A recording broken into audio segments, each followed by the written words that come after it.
travel to a faraway jungle to find the source, each having their own reasons.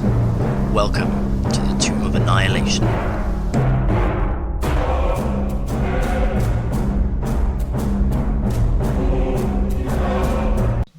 Okay, so, in our last session, our party, Fortune's Favour, had packed their belongings and were about to head to Nangalore. The teacher agreed to accompany them, so that Valrus could complete his training and learn how to use the sacred Osung trees. Teacher led them through the jungle, down a hidden path, where they found a hidden barge in the bushes. The party all worked together to launch the barge into the water and to begin their journey down the Olung River, towards their destination. With Teacher poling the barge through the night, the party managed to save half a day's journey and reached Nangalore the following evening. What greeted them was a sight unlike any other they have seen in the jungle to date. Beautiful gardens rose out of the river, surrounded by alien-like flora of deadly variety, man-eating plants, hypnotic plants, and other unidentified plants, all situated within walled gardens surrounded by beautiful waterways and statues. Tropical birds filled the skies and were seen frivolously playing about in the gardens. Intrigued but cautious, the party entered the garden and encountered two man-eating plants before venturing into one of the run-down side buildings, where they met none other than Zalkalor herself. Her effigy had been carved into the wall throughout the garden, but she greeted them in what must have been a luxurious chamber once, which was now firmly gripped by the aging of time. Laying on a divan and covered in a frock from head to toe, made of parrot feathers, she bid the party welcome and offered them her hospitality. A single black orchid grew in a pot beside her. When the conversation turned against her, she set upon the party, flinging off her veil and turning their guide Azaka into stone in an instant. Thanks to Valrus's darkness, a one-sided battle ensued, with the party easily overcoming the Eblis serving Valkore, as well as the Medusa herself. Battle over, and some healing magics cast by Lunan, you now all stand on the outskirts of the chamber, Black Orchid in the hands of Vargo. Over to you.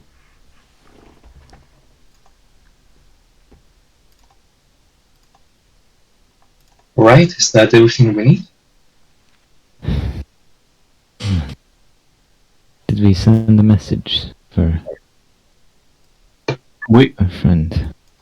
To save her, we need someone with a greater restoration or similar.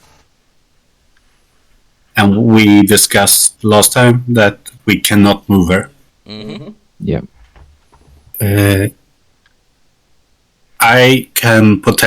Lunan, can potentially send a message, but I have to have a long rest before.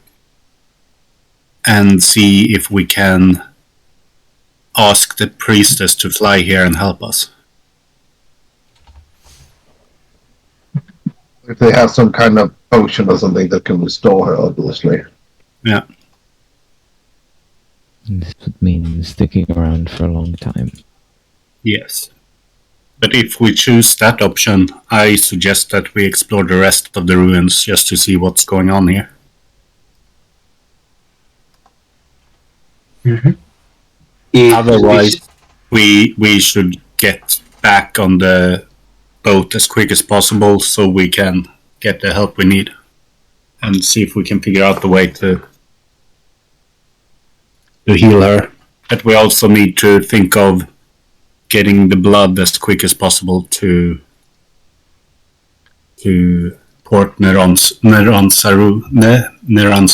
I can't say that word. Saru. If we are doing that, do you guys want to let Ticha take the orchid back to Kir Sabal with her?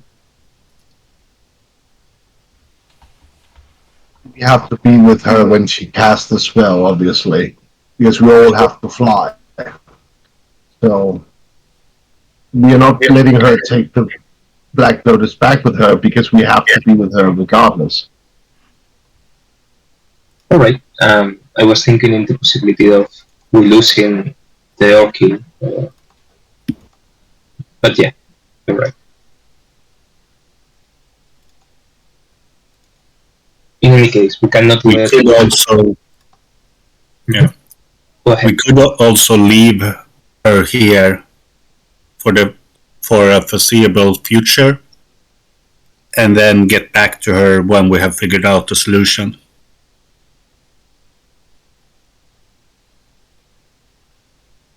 It's certainly a possibility.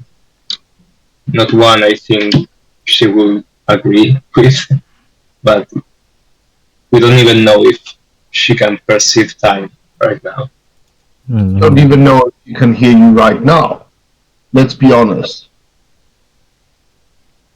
So perhaps it's ideal to speak with her to her as if she is in the room.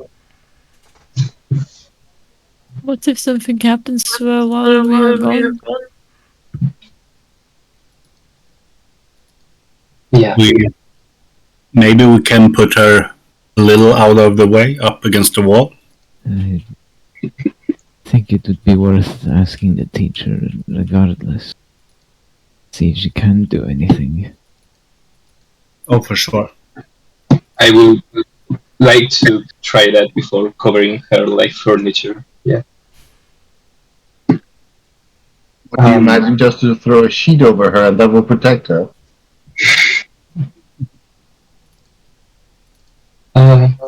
From dust, at least.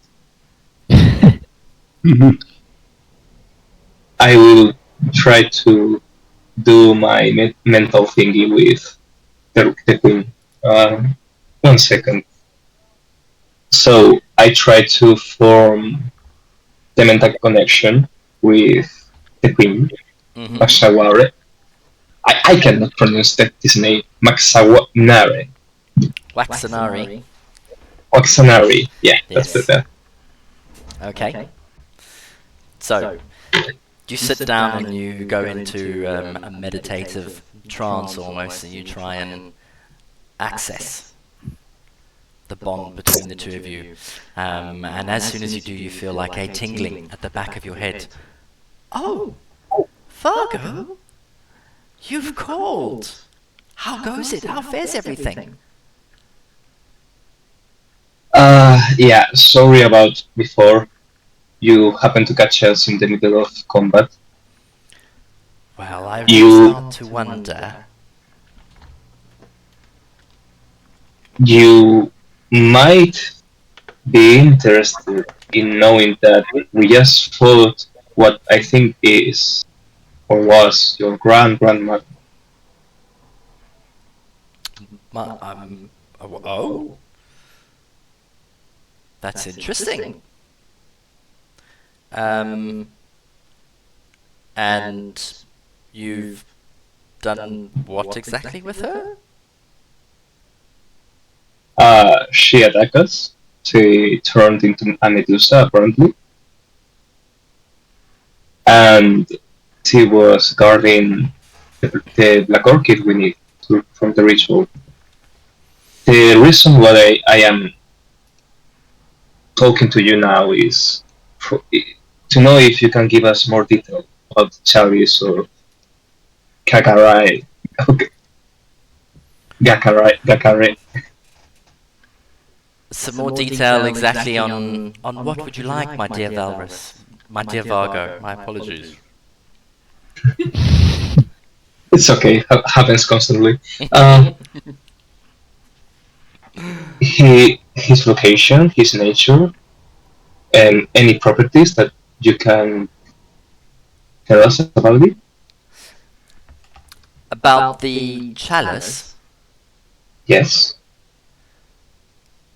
the skull chalice, correct. I believe it is located in Omu, which is my ancestral home. Of course, my great-great-great-grandmother was chased out of Omu. With the fall of the city, it was a stain on our family's history. Yes, outcast and forced to live. I assume this must have been the woman you've described. Yes, disgraceful queen, not as prestigious as myself, you see.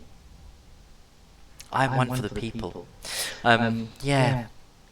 But the chalice itself, as far as we know, is still in Omu. All right. So no chances of finding it in Bangalore. All That right. is correct. Well, yeah, that will be all. Anything else you want to know? How was your parents when you were growing up? Did you have a good childhood? The others will see Bargo quite startled. They obviously don't know why. Sorry, you catch me off guard. I didn't get to meet my father, but my mother is the person I respect the most. She gave me everything I could ever want as a child. She must have been a gentlewoman, for you have a gentle way about you, leading your team and making sure that they are cared for and through all your successes. Yeah, all right. This is About that. We have to. I have to go back to the party now. We are still being under attack at the moment. Sorry about that. I cut the mental connection immediately. As you cut the connection, you hear her like trying to carry on talking and then done. So you're going to concentrate on blocking her out now. Yes. Okay. To the party, I say, yeah, no chances of finding the chalice here. We still might find a cure for a shadow.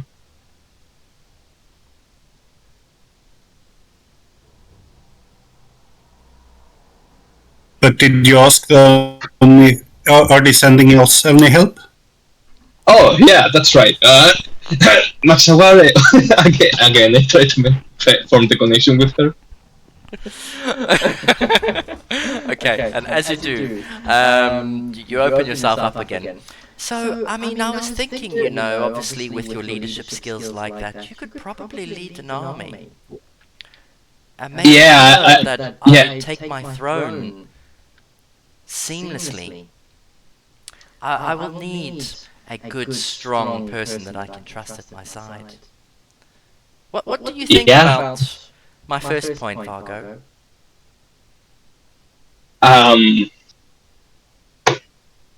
I think there are more things to consider about that point, but my queen, I have found a pocket of safe space where I can talk to you. I repeat, we are being under attack. Please, I request assistance from teacher immediately. Send her way to Nangalore. Please, this is not a drill. This is urgent. I understand your situation. I'm still pondering the first point in your answer. So you agree, do you? I insist. We are being under attack. Sorry, the connection seems to be cutting. Please ask for help for teacher. Lunan will contact you in the morning. Bye. I get Oh no, someone's dropping an anti-magic field. I'm dying. I love this too much.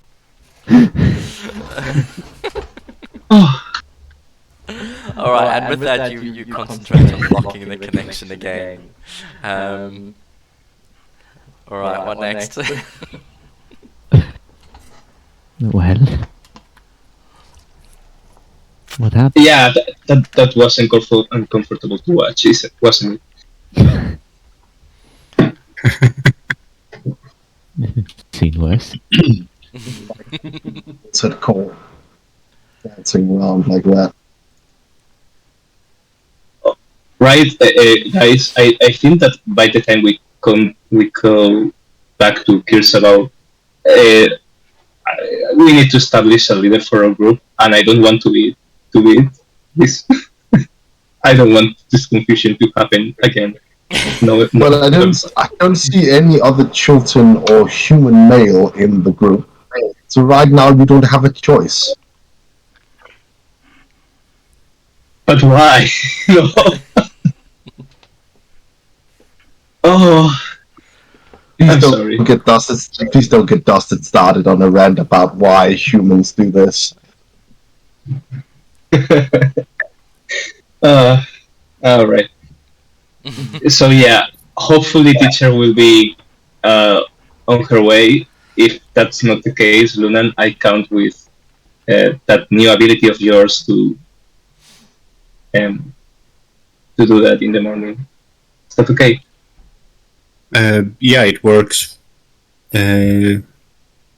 No problem. But then I guess we should secure the ruins and see if we can find some place where we can rest for the night. I would agree with that, especially also clearing out the spider webs to prevent her from getting stuck in those. Mm-hmm. That's a good point, DM. What time of day is it? It is evening. The sun was setting when you were coming in here. Mm-hmm. Yeah, so there is still a little bit of light left, but it is soon going to be pitch black darkness. Just time for rest. Time for what? To rest. I mean, yeah, you could do. Normally what you would do is make camp, take a couple more hours in the darkness, start a fire, and consider your first watch, you know. I'd say you've got 2 or 3 hours before you normally start your watch. Alrighty. There is only one building left to check out. Yeah, we should. I think Fortunately, we also. Go ahead. No, go ahead.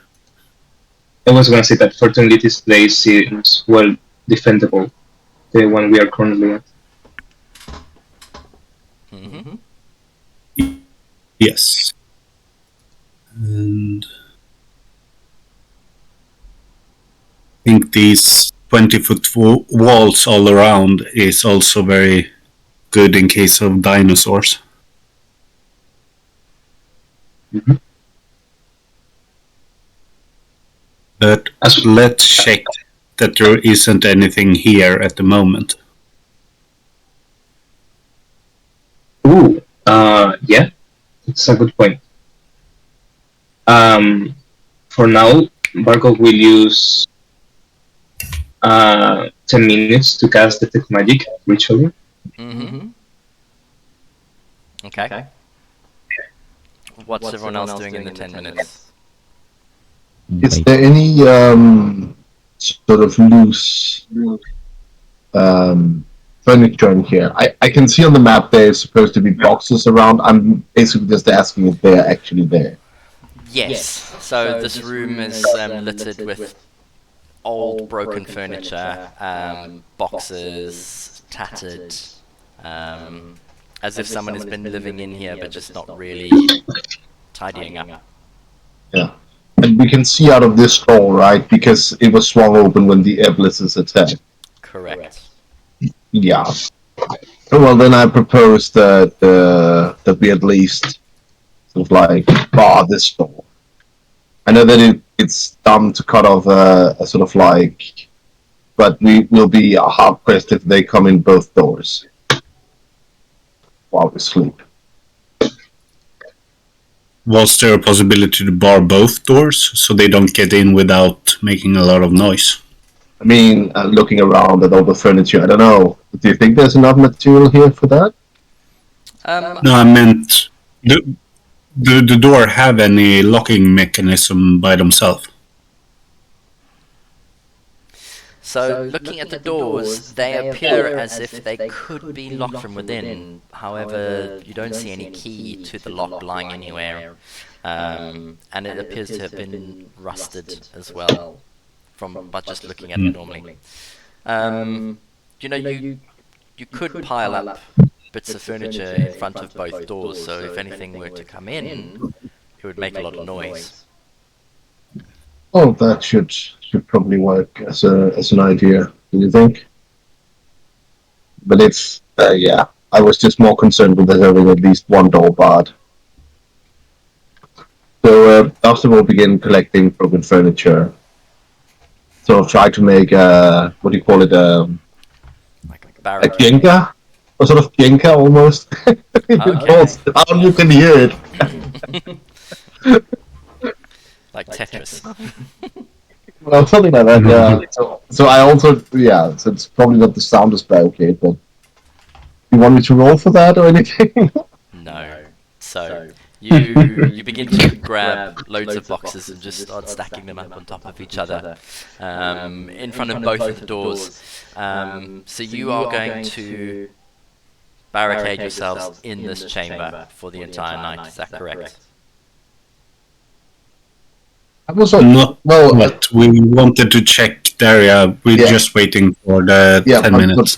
But for the 10 minutes, I can barricade one door, right? Yeah. Yeah, okay. All right. So I will help you. So you guys said about barricading the door to the water area to the west, and by the time you finished, Fargo, your ritual spell is complete. Detect magic, yes? Yes. Okay. Looking around this particular chamber, you do not see anything that's magical. All right. How about the orchid? The orchid itself is not magical, and as you begin concentrating on the spell, Fargo, are you listening to me? It's been 15 minutes. What is going on? You hear the familiar sound of Waxanare's voice as you concentrate on detect magic. Oh. I give a quick glance to the corpse of Salcore. Mm-hmm. Anything she's wearing is magical. No. You look around the chamber while you have Waxanare complaining in your ear in the back of your mind, and as you look around, there is nothing in this room that is magical. Alright. As soon as I realize that, I concentrate in question again. I'm gonna give a quick glance to Jarlena's sword. Mm-hmm. Appears to be magical. To Yalena's sword. Yes. It is magical, yes. Do I know the school of magic? Enchantment? Alright. I concentrate again on blocking Waxanare. Okay. Blocking out her complaints and, Fargo, why haven't you answered me? Oh, I tell you what, just sometimes, and then you cut the connection. Alright? Well, the sooner we find this chalice, the sooner you'll be gone with that. You do notice, Fargo, while you glanced over Zalcore, obviously she was hit with a critical hit on Scorching Ray. Her parrot-feathered dress is burned to a crisp. Any clothes that she was wearing that were flammable have gone up in flames as well. We are all clear, guys. Sorry for the faces. Alright, they're probably worth checking the other places out. But we can stay here for the night, I presume. Mm-hmm. Good. I will move Ashaka carefully, maybe even with some help, to the other side of the room. Are you going to use her as a barricade against the door? No. I want to keep her away from the entrances. Okay, I need you to roll a strength check, bearing in mind she weighs like 3,000 pounds or something. When I redeemable I probably will ask for help. Oh, actually, oh, maybe not. Oh well. Okay, well, with a natural 20, I mean, you managed to push, and you can just hear, and she moves Oh, the screeching noise. Oh, just an inch on the ground. She doesn't really go that far at all. She's exceptionally heavy, but you managed to move her a little bit on your own. All right. I stretch my back. Oh, okay. This will prove more difficult attack than I was thinking. Sorry, let's go. Okay, so barricading yourselves into the room, you all decide to take a long rest. Who's going to be doing what watch?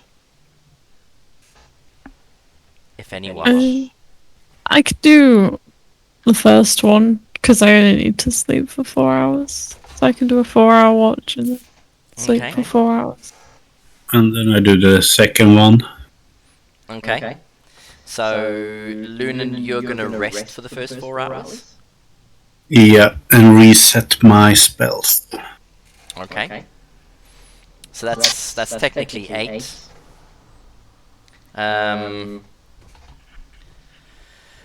Which means that you guys should just get enough rest if you do not get interrupted. Anyone else? Yeah, before we go to sleep. Long rest. Sorry? Before you go to sleep? Barrow would like to ritually cast alarm around the room, covering both doors. Cool. Just additional measure. Alright, so you're going to cast alarm. And, Dustin, what were you going to say? I only need a short rest so I can join you guys. If you need it. Cool. So then, Yalena, you were first on watch. I need you to make a perception check for me, please. Yeah.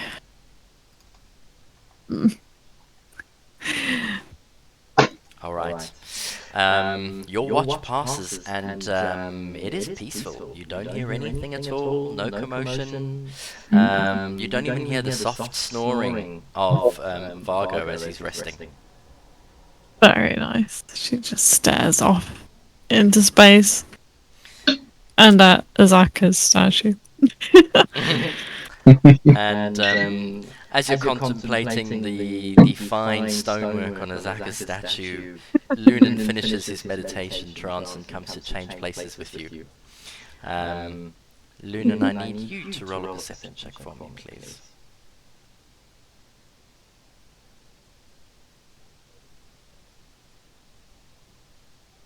Oh, that's a good one.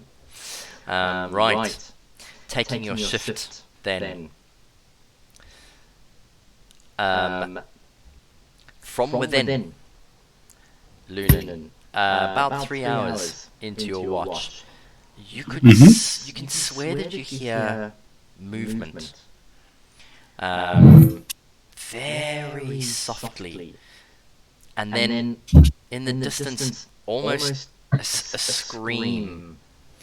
But it's not a scream of distress. It's almost like a scream that somebody is exerting themselves, doing hard exercise or, some strenuous activity. But it's definitely a female scream. And then it disappears. Did it sound like it was within the compound or somewhere in the jungle? Okay. Yep. It sounded like it came from, I would say, directly southwest of you. So, like from the statue area or from inside the building? Or I can't tell. You couldn't tell exactly where, but it's muffled.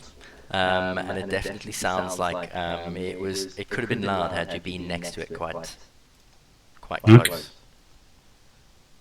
But there's definitely somebody else here.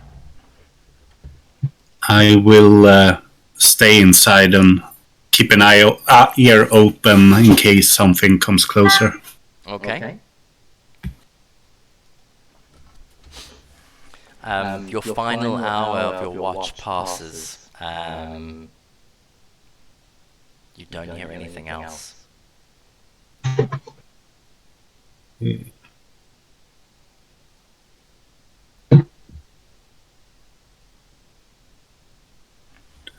I will take a long rest. So, everyone except Dusted then gets a long rest. Dusted, why don't you roll a perception check for me as well? How long were you awake for? I only need 2 hours of rest, so if he rests while Jalena had the first 2 hours, so he's on the last one as well. I guess. Okay. So if you take the last 2 hours, then go ahead and roll a perception check for me, please. 19. Okay.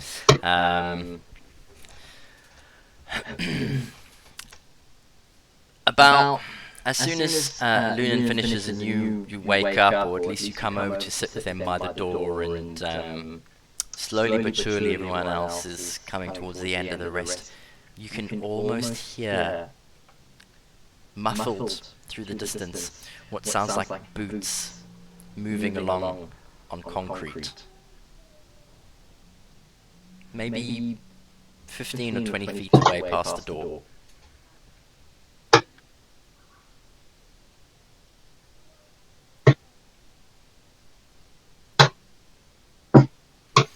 That is disconcerting, yeah. An hour later, the sun begins to rise. The cracks in the dome ceiling that you're in start to emit rays of light coming through and shining down on you.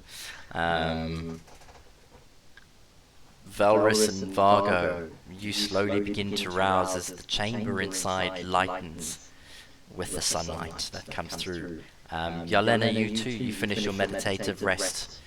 Everyone has had a long rest. Yay!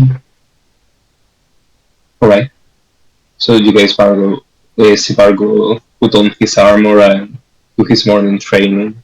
Mm-hmm.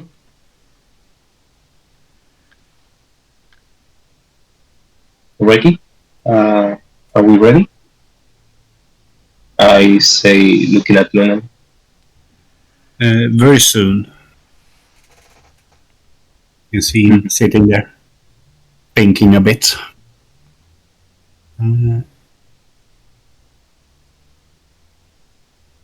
I want...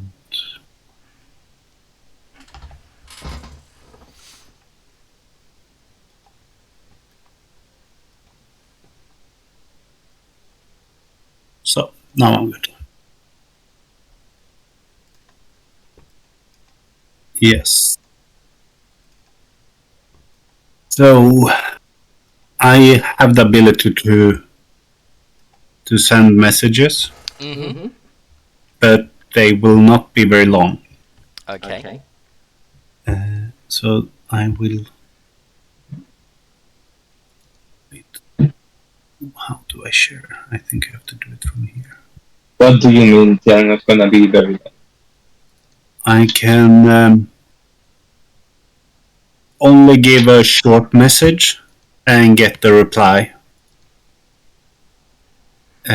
After that, I can do it once more today. Then it's all I can do. So you can do it twice a day. Yeah, I'm trying to send it to the game log, but it's there. 25 words. Okay, yeah, that's... I don't know. That's it reminds me of old times. So I think it's good if we work out exactly what we wanna have said. Mm-hmm. And I'm open for out of character writing something here in the chat. Alright. I honestly want to see you improvise a little. Will you excuse me a moment while you figure that out? Yes. But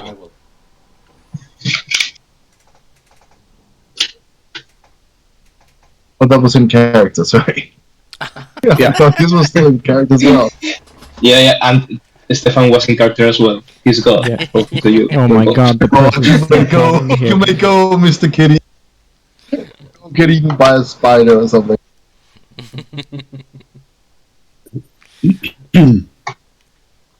So, what's the name of this guy again?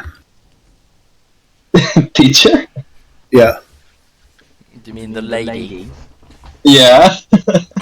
yeah, the guy. I use it as gender neutral. Alright. Okay. You saying all our cockerel look the same? Sorry, that was PT. Careful, you might trigger somebody. It's, I guess, less colorful. At least in most bird species, if you're a woman.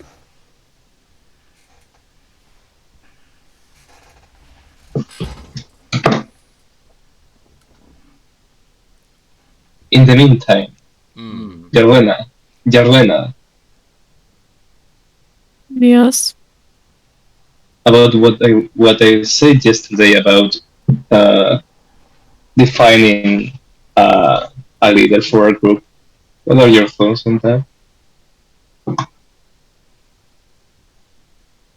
Pardon? I didn't quite catch that, sorry. About defining a leader for a group. What are your thoughts on that? Would you be up to the task? You want me to be the leader? No. I will say that either you or woman are the best qualified for the job. But considering that you saved my life and make me think better back in Fort Valerian, I think you will do a good job. I don't know if I will.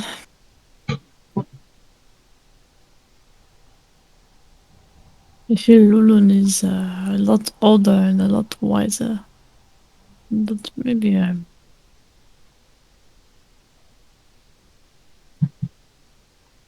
Have you not considered yourself? I will be awful, but thank you for considering. I don't think he'll be that bad. Come on. Okay, It okay. can be worse than the cat who goes after everything shiny, and she just gestures to Varys. What is Dustin doing? How's the what probably well, I don't know, he's more concerned with something he heard last night, so he's not paying attention to you two. So he is probably just sitting there listening or trying to get outside to look for footprints. So he's either removing some of the barricade or and he's definitely not paying attention to you guys. Alright. Are you going to move Lunan out the way while you're removing the barricades? I mean, Lulu can easily be sitting on some furniture that doesn't have to move to get out of one door. True.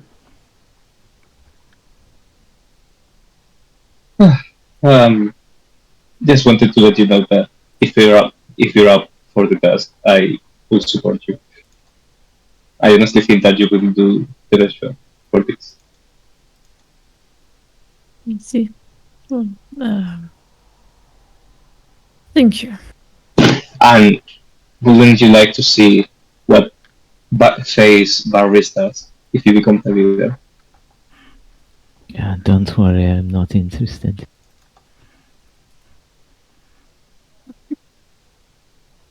Are you sure? Completely. Good. We could do without it.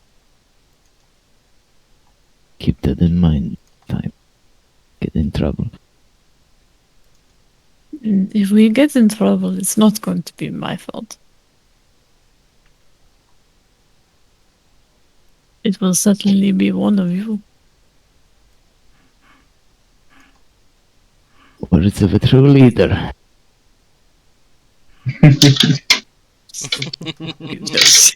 Like that there is this growing pretense in the group that it will never not be Dustin's fault.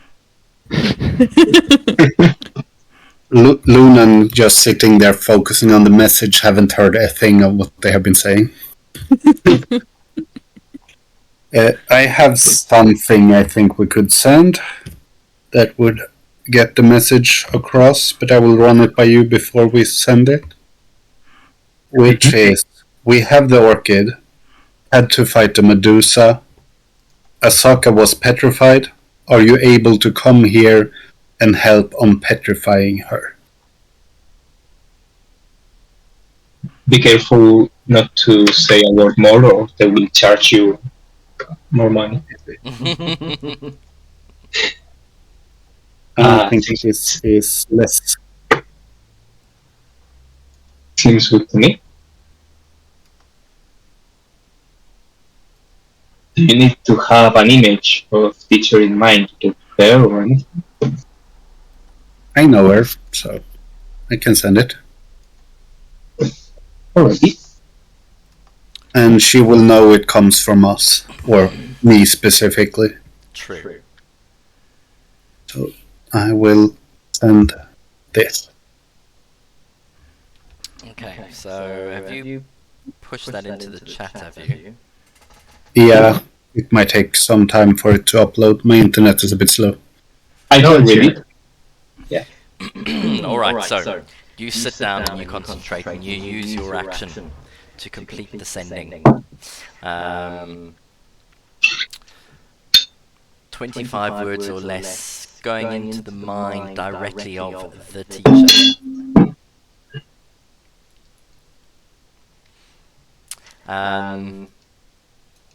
Right, and now she gets to send a reply, doesn't she? Yeah, same length. And can Some answer. Okay.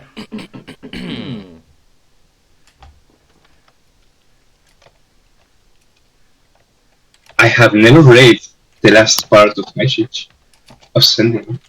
Apparently there is a 5% chance that the message doesn't arrive. Cool. If you are on another plane of existence, yeah. So if she was, I don't know. If we were to send a message to Valor's demon army or whatever it's waiting, we meet that tree thing. Yeah, Yes, my they might not personal get team. they will not get the message.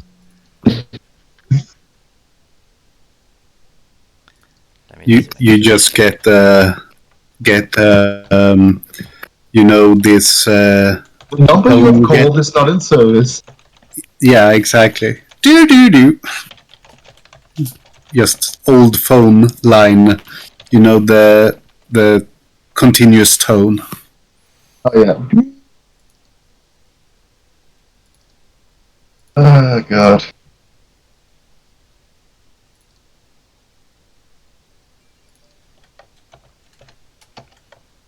And you have tried to reach his knowledge.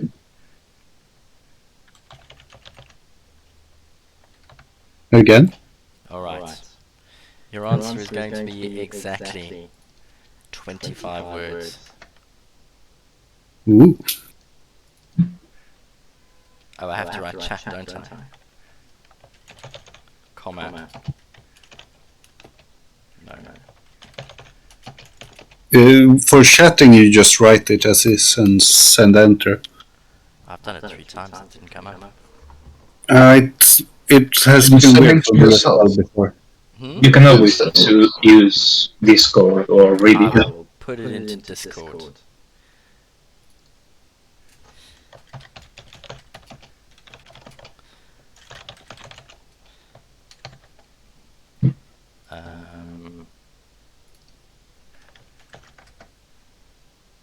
There you go, I've sent it to you directly, Lunan.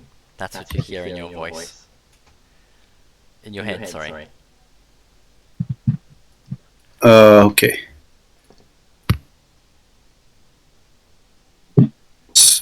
So we can't get any help, unfortunately. Teacher has already removed her feathers and doesn't have any magic that can help with petrification. Okay. So I think we are gonna have to figure out how to do this either by looking through the whole place here, seeing if there's anything here that could help, or having to look elsewhere.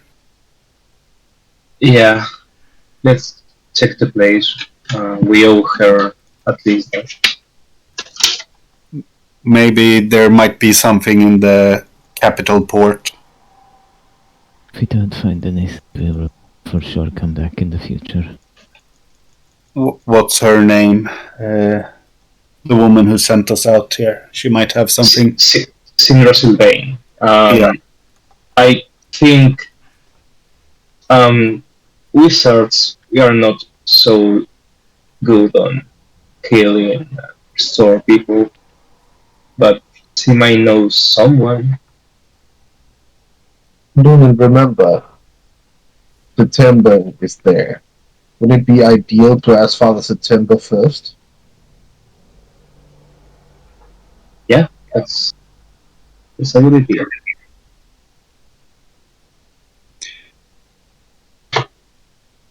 All right. And yeah, we can always strive to learn it ourselves as well in the end. Mm-hmm.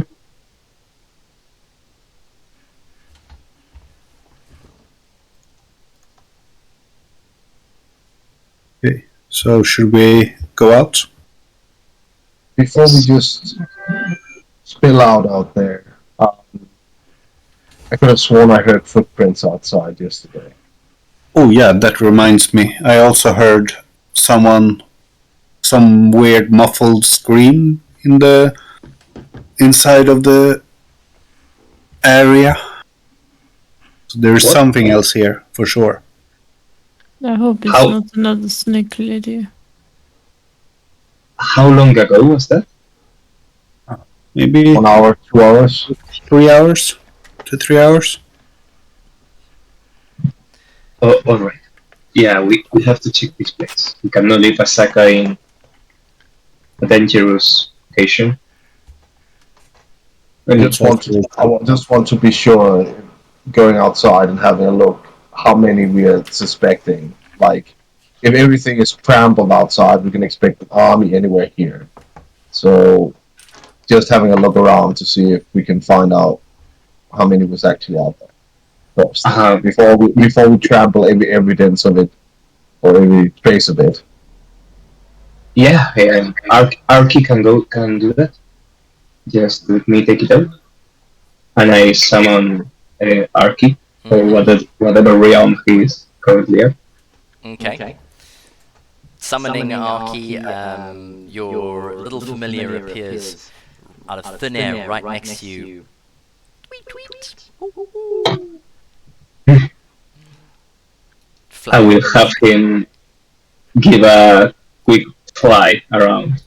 He will probably not see inside the building, but around.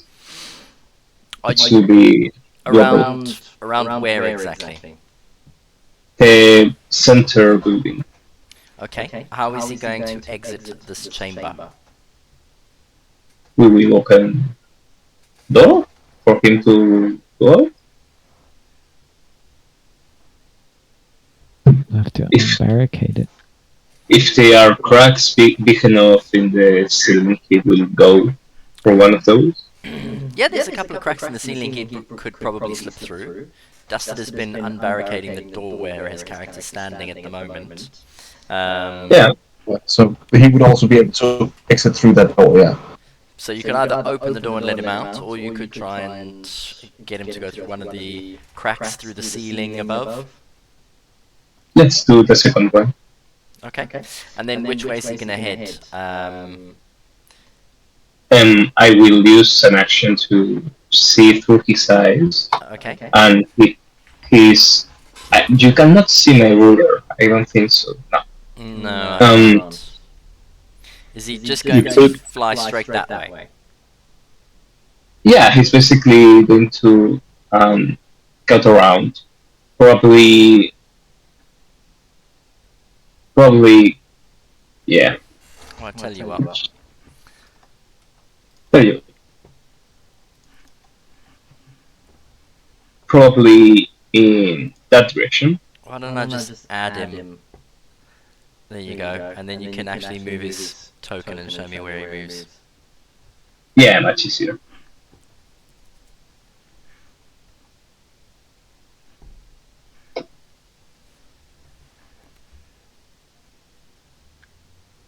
So, yeah. Okay. Going through a crack. So he's going to fly out over the open water, yeah? And then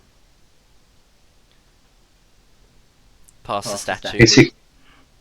Basically, do a quick round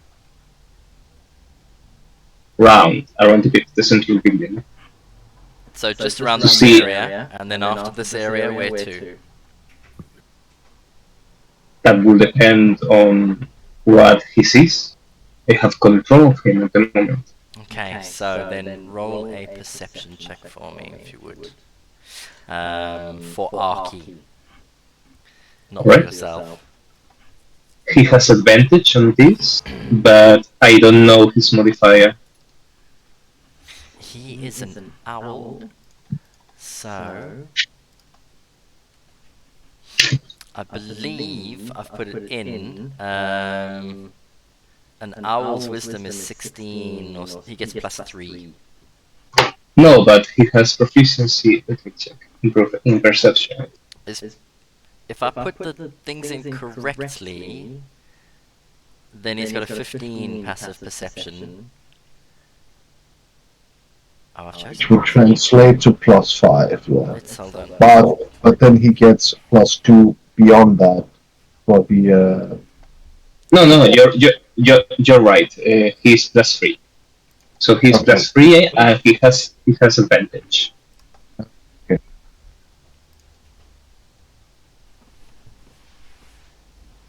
Is he an owl or a giant owl?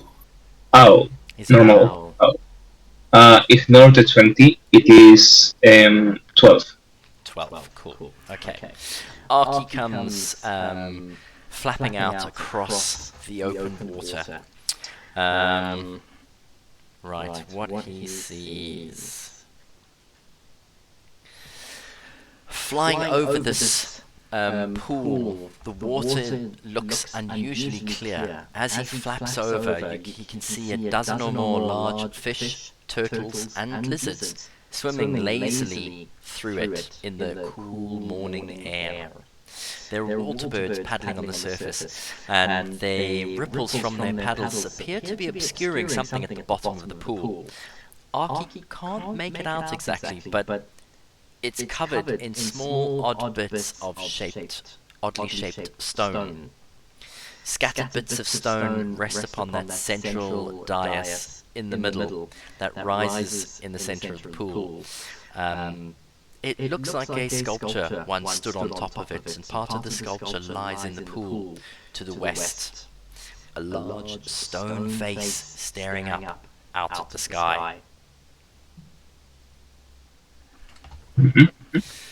As he goes flying a little bit further forward, let me unfog.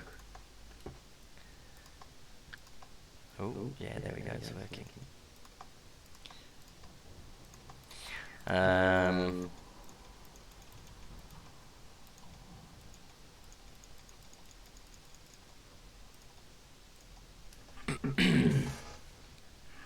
Alright.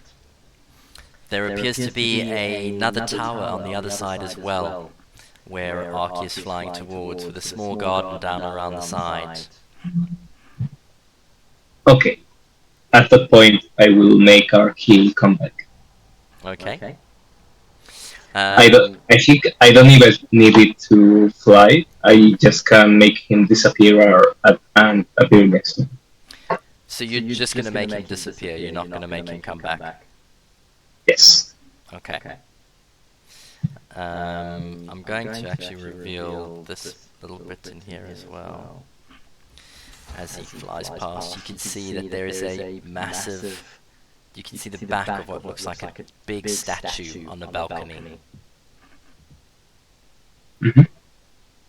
I convey those 3 bits of information. The statue in the lake, the theater building similar to this one, and the giant statue in the central building. Okay. But, and I say, no signs of life out there. We seem to be alone. Might be something in the tower or the main building. Would I be able to do divine sense just as like a precaution? Yes. Now your Is it divine? Yeah, it is divine sense. To sense undead. Celestial fiend or undead within 60 foot. Okay. Within 60 foot as you use divine sense, you do not register, nothing registers at all. That's fine. Just mention. Well, there's nothing undead or devilish or celestial near us at least. Maybe it's on the other side, but that's what I can find. Well, thank you. In that case, Dustin is going to open the door and go out to check. Mm-hmm. So you're going to open the door in front of you and go out and check? Yeah, well, basically trying to look for footprints or anything that indicates how many is marching around out here. You could hear it last night. Roll a perception check for me, please. Well, just as he steps out, okay. As you step out and you glance around in the morning sunlight, you feel the heat rising, and with a natural 20, immediately you spot 2 assassins hiding in the corners on the elephant over there. About 80 feet away from you, you spot another one, and next to them, and hiding behind some of the bushes over here, you spot another 2 assassins. They are so well hidden, you would have needed a 19 or a 20 to spot them at all. The other 2 standing at the back over there are almost out of range, but what you do notice is that each and every one of them has got a crossbow in their hands, waiting, almost as if they've been expecting you. You do notice that there are some corpses on the ground. There appears to be a fresh kill, another Eblis, which you may have missed, lying at the foot of the 2 right at the back.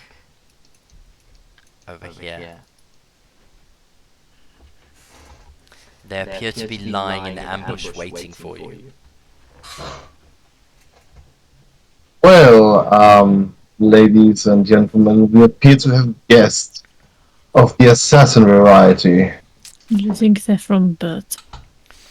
If they are, I'm going to... It should surprise... It should surprise me if it's not. Alright, and as you're busy having this conversation on the staircase, I think we should roll initiative then, please. Yeah, that's probably good. I think you managed to make us not having a round of surprise. Thank you.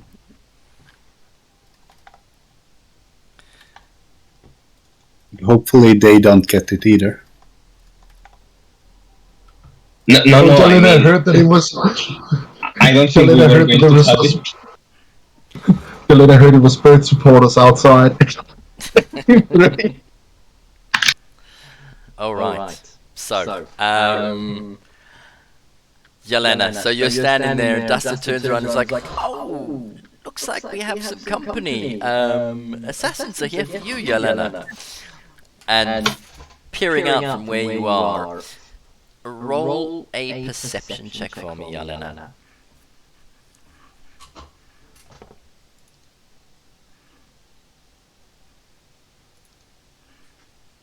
Oh, 21. Okay. Indeed, you can see everyone outside with the 21. Oh, good. Yeah. Good. To start with, wait, is it her? Yes, it is her. She's gonna cast Bless before she does anything. Okay. And I will. Whoop. Would it be? It's three of us, right? Like, put it on. Yeah, so she'll put it on Dusted herself, and she'll put it on Varus as well, seeing as he likes to blow things up. Yes. Alright, so you spend your action casting Bless on the three of you. Are you going to move anywhere?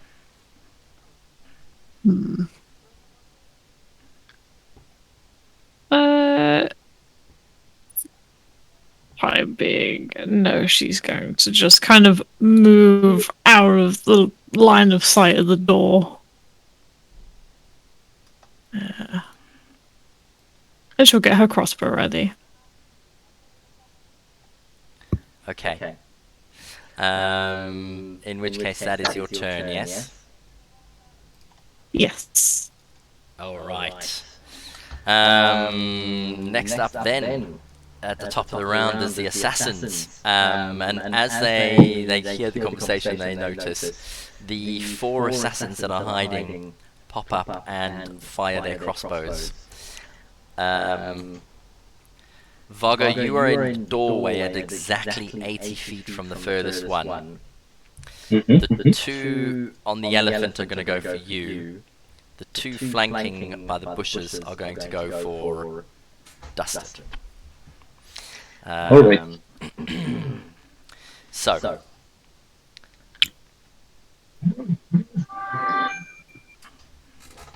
they get +5 to hit as well.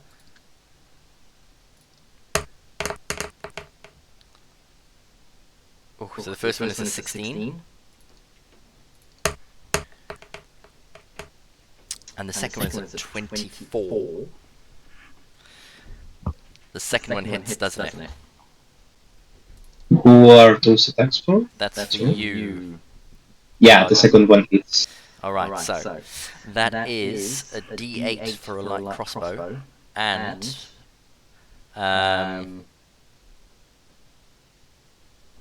it's my bad.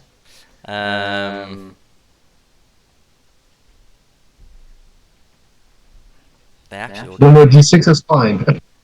They actually all get advantage because they have a special skill called Assassinate.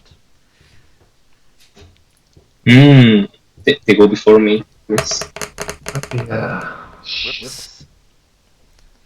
So the first one was with advantage. The second roll hits. The second roll was the second crossbow that came through was a 19 and a 23. Okay, if both hit, Yes. I mean, I don't know that really, so I don't know what to do. So both of them do It's hit. It's okay if I cast shield. Okay. So both of them, that will be 17 points of damage altogether. So using your reaction, you cast shield, don't you? Yes, And that gives you +5, is it? correct. So that'll bring your armor class up to... 24. 24, so one of them will still hit. So one of them will still hit, that was the first one. So that's 5 and 3, so that is only... So that's 8 points of damage. Alright, taken. Which then means...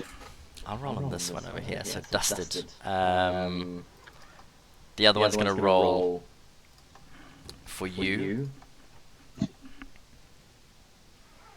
at advantage. A 9 and a 3. Those two definitely miss. Some miss. Yeah. The second crossbowman, second assassin, is going to try and assassinate you. Oh May, you're so close to a natural 20. So, Not being assassinated today. not being assassinated today. Okay. Yes. Anyway. DM question, sorry. Yes. I have no idea. Do they have an ability like sneak attack or something? Because it may be relevant for me. They do, but sneak attack is their sneak attack only works if they have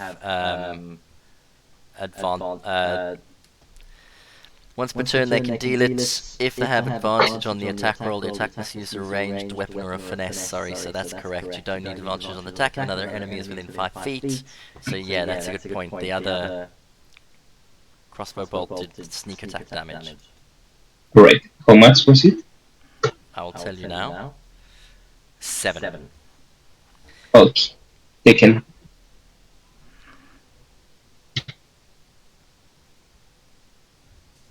Okay. That is their turn, which brings us up to Dusted, followed by the leader of the assassins. Time to create some space. Feline Grace. That's 60 foot.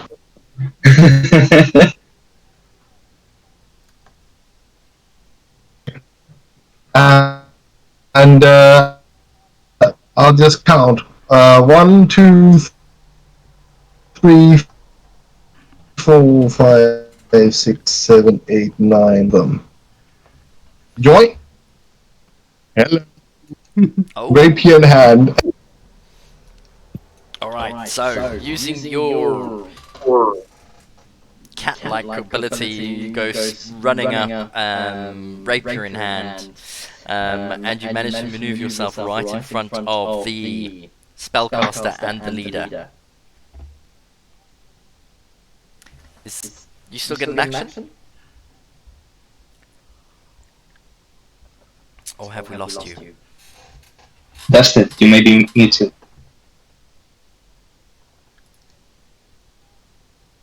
It's not muted, but maybe there's some internet problems. Dusted got so excited he dropped his rapier and went to play with the bird somewhere. Sorry. Oh, you're back! Yeah, no, I'm back.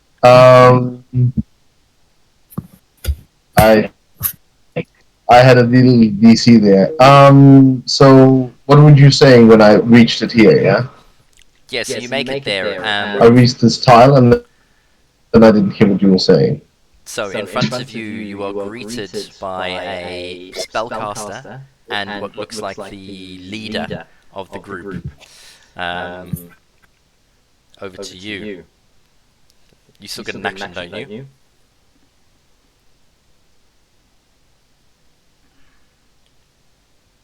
Yeah, this is just like a special that I can use whenever. So, I'm gonna use the rapier.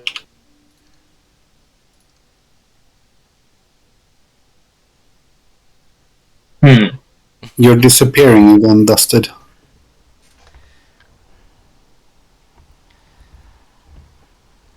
Yeah, that's it. We don't hear you.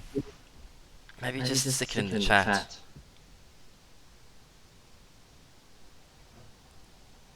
Can any of you guys hear any music playing? No. No. No. But I think it's good for my internet that it's not loading. The No. music or Dusted? The music.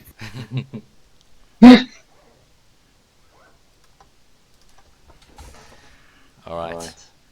I mean, we know Dusted is going to attack, don't we? I'm gonna attack him, but I just want to roll. It hits right. I'm sorry that I have to ask this for the third time. I don't know what you rolled. 27 on my screen. Oh, we couldn't even hear you. Yeah, 27 hits, but who are you going for? The leader first. The leader, absolutely, yes. 27 hits.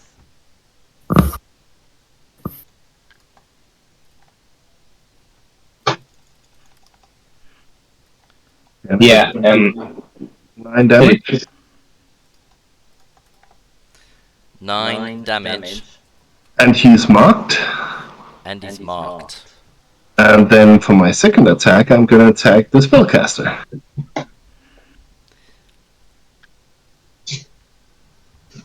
A crit.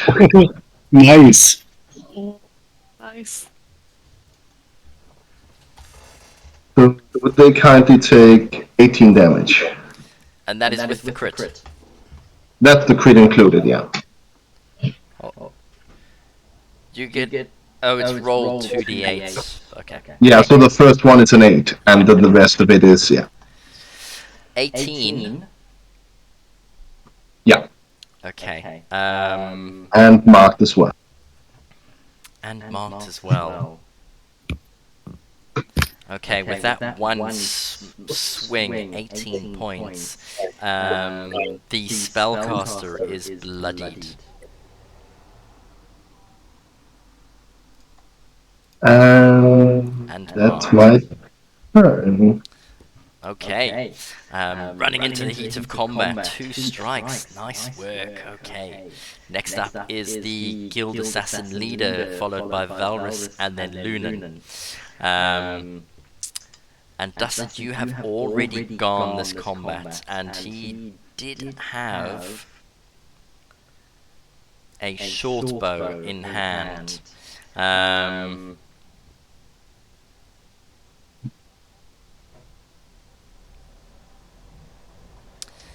He is going to... Yeah, I mean, if someone comes running over, he's going to drop his short bow and he's going to pull out his short sword. Blame him. So dropping a weapon and drawing it, which means he doesn't get 3 attacks, he only gets 2 attacks this turn. You've had your action, so he'll do 2 melee attacks on you. With a sword, he gets +8 to hit.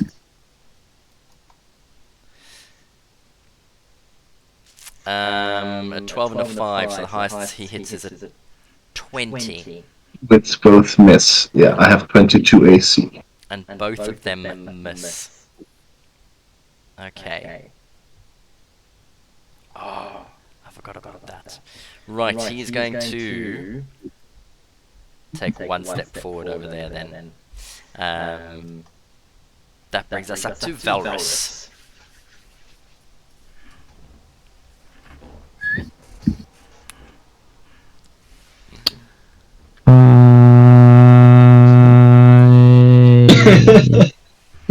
Wait. Come on, Valrus, the hero, the Medusa Slayer. I will walk up to the doorway.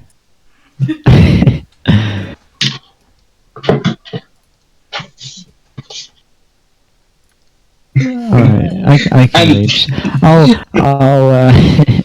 I will try and slow the 4 people around Dustin. Okay. What's the range in your slow? 120 feet, and easy. it's a 40-foot cube. Easy. Okay. How big it is? It is? 40-foot cube, apparently. Yeah, and there's easily room for that. Yeah. So 3 creatures in a 40-foot cube, or how many? That's a 40-foot cube. 4 creatures. Damn. Up to 6 creatures. Oh. There it is. They all need wisdom saving throws. Alright, so you spend your turn and you cast slow. Wisdom saving throws coming up then. What's the DC? I think it's 16. 16. Right. The 2 assassins do not get a bonus. So they are straight wisdoms. Those are the guys on the flanks. Both of them roll a 7. So, both fail. Which means that they are both slowed. The guild assassin leader, he also doesn't get a wisdom bonus.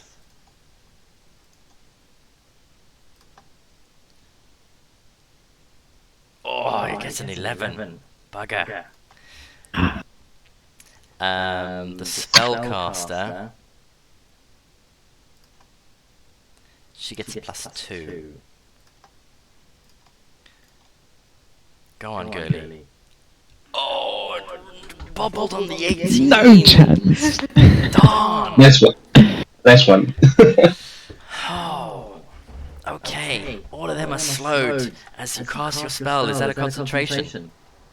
Unfortunately. Yeah. Good stuff. Okay. And you're stuck in the doorway because you used all movement to get there. Oh dear. Alright, Valrus in the I doorway. thought about that way too late. I did want to move a step back, but nope. Anything else? Nay. Alright, in which case that brings us to Lunan, followed by Vargo. So Lunan will take a couple of steps out. Mm-hmm. And one more down, and cast Shield of Faith on Dusted, 60 feet, Oh, okay. giving him 2 extra AC, I believe. Wow, so that brings you up to 24 or 26. 24 now. Holy crap, okay. Is that concentration? Yes. Nice, Shield of Faith. That's a bonus action, so you still get an action. Yeah. And for that, I will cast, if I see them, Roll. The assassins you definitely see. Yeah, actually, with your passive perception. The assassins that are hidden are 16s, so you'll see everyone. so Firebolt on this guy that's blinking. Okay.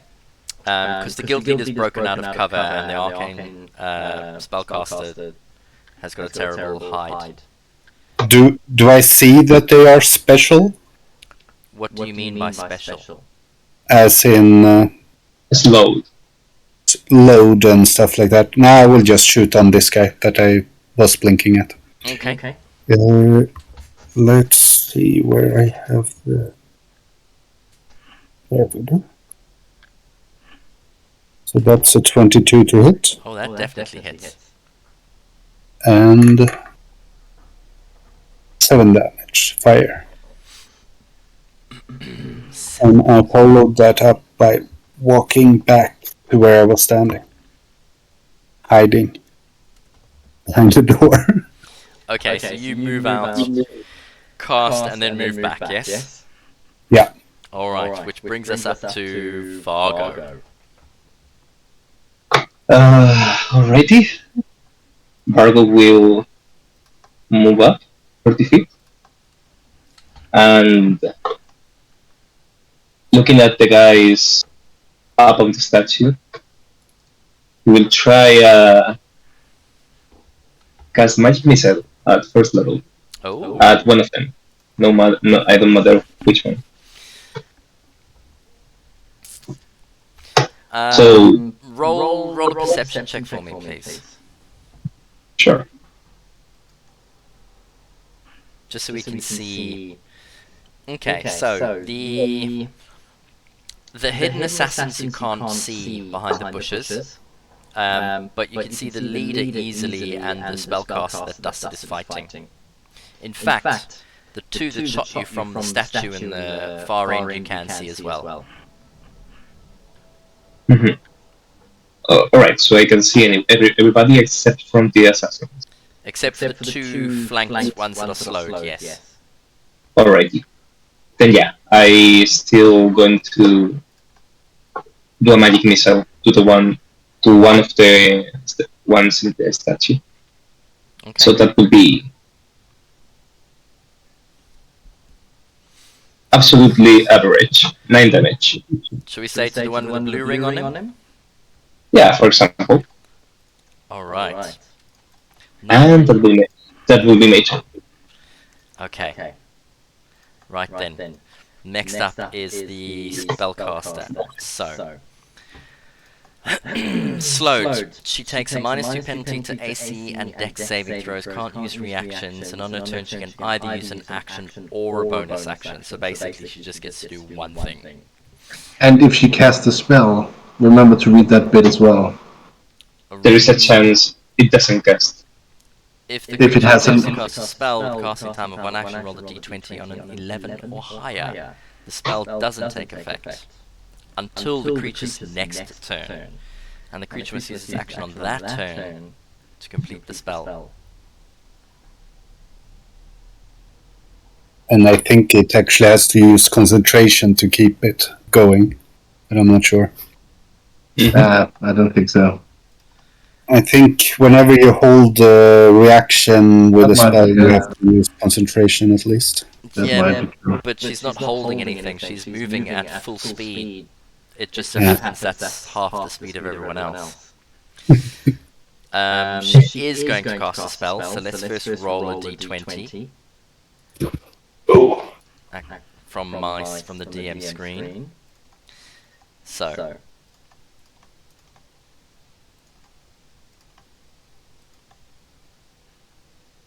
oh, she gets a 4. That means her spell goes off, yeah? Yes. Alright. Yeah. And she's going to cast Burning Hands directly in front of her. No surprise, is that? And fortunately, she's just going to use it on a normal level. So, 15-foot cone in front of her, 3d6, and you get a Dex saving throw. That is 14. What is her spell DC? Her spell DC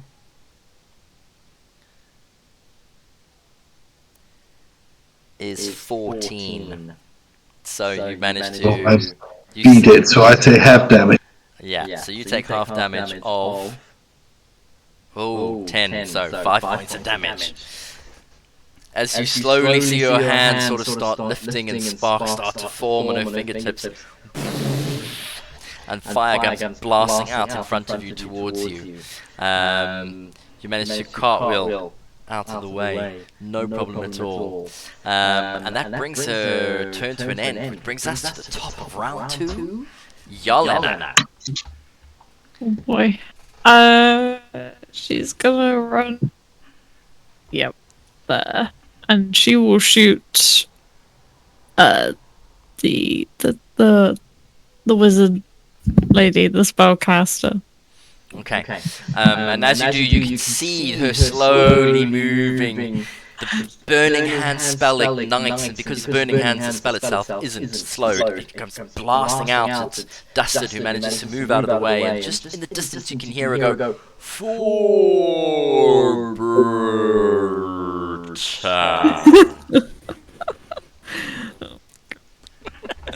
Alright, you're gonna shoot. You're gonna fire at her, are you? Damn it, Bert! Go ahead, then. I have disadvantage. I didn't realize that. I thought it was only when I got hit and got really angry with my sword. Oh wow, that's my bad. I will try and attack with disadvantage with my crossbow. You never know. Okay, there's a 20 or a 15. A 20 or a 15? The 15 hits, especially given she's on the -2 AC. Okay. Oh yeah. You hit? Yeah, 6 points of piercing damage. 6 points of piercing damage, and as the bolt strikes her, you hear her crying out. Lunan, almost the same. You recognize that tone of scream. You recognize that voice. As she gets hit with a crossbow bolt, and you hear the cry of pain. Anything else, Yelena? That is everything from me. Okay. Next up then is our the 4 guild assassins. Right, the 2 that are slowed. At the end, Shoot. the spellcaster gets to save at the end of her turn. Oh.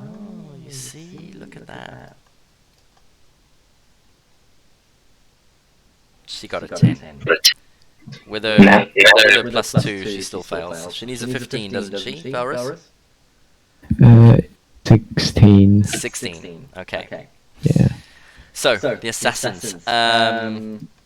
Fargo, the 2 assassins that were going for you are going to go again for you. Top of the round, because they go before you.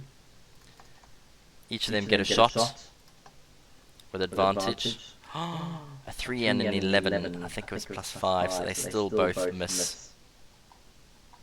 The first one misses, sorry.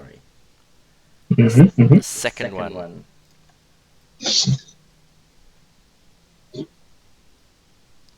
A 9 and a 2, okay. Even with plus 5, that's still awful. They miss. The 2 that are slowed, so they only get 1 attack or something. And they are going to...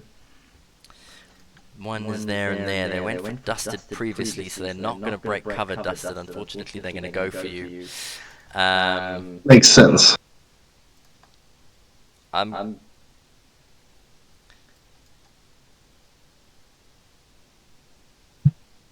Okay, so there's one got a... So 2 and a 17, plus 5 is 23, but that's a 24, so the first one misses.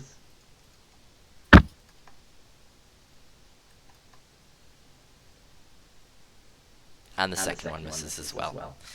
Okay, that is their turn. They all get to save though. So let's do a saving throw for the first one that attacked Fargo with the yellow ring around him. He gets a 6. The one that you hit with the magic missile with the blue ring around him, he gets a 6. But those are not slow. Correct. The other 2 now that are slow, they get a penalty of 2, don't they? It's No, that's on dexterity. It's a wisdom save, so they don't, yeah. So, the one that is hiding behind the bush Dusted nearest your left, my left, 17, so he saves. That's this guy. Yeah. And the one on the far east, oh, he gets a natural 1.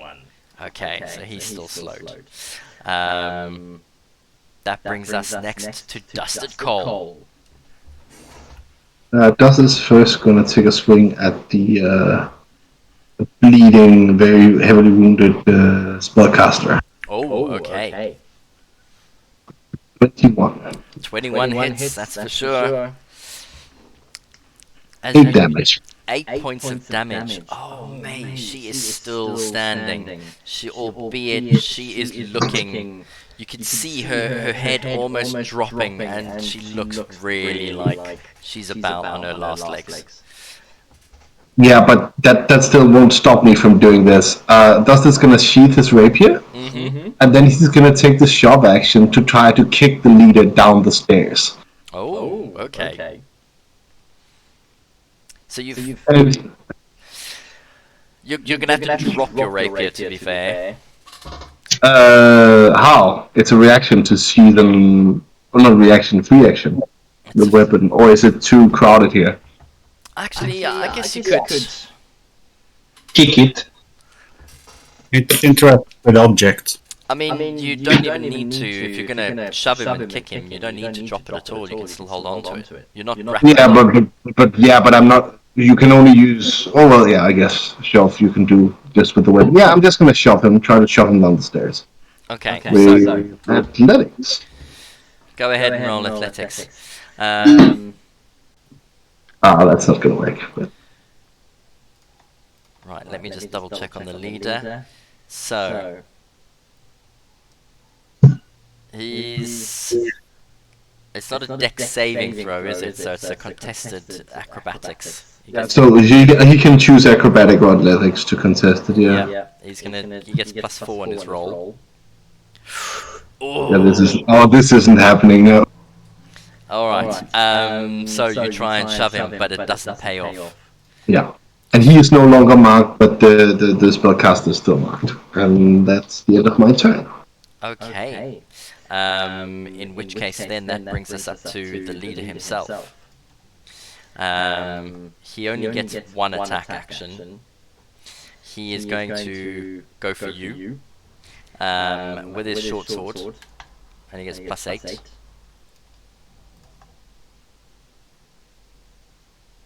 +21 misses, yeah. And at the end of his turn, he gets a wisdom saving throw. 16 or better. Oh, he got a 16. That means he saves. Yep. Okay. Game on, Dusted Coal. Game on. That is his turn, which brings us to Felrus, followed by Lunan. I will throw a chaos bolt at the leader. Oh. There we go. And it misses. With a 9, yeah, that misses, unfortunately. Okay. Anything else? Are you not blessed, Harris? It was in that one. Oh, a natural one. Yeah, Yep. forget. Yep. I will walk away in shame. Which brings us up to Lunan. Lunan will go down out again and will shoot, I guess, at the leader or firebolt. Firebolt at the leader. Alright.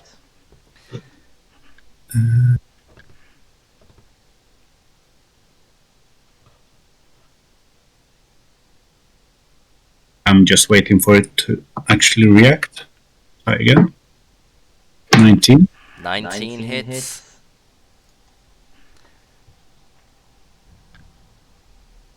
And that's almost as little damage as I could make. Oh man, that's unfortunate. Okay, as the firebolt just sort of comes on, bounces off his shoulder, does a little bit of damage and singes him. Anything else? Since that was so disappointing, I think I will cast Spiritual Weapon as well. Okay. Questioning where to place it.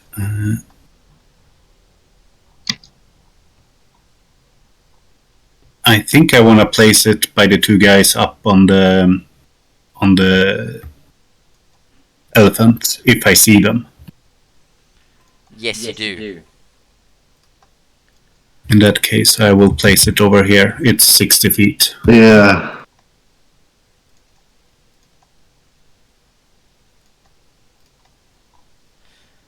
And I will attack the blue guy.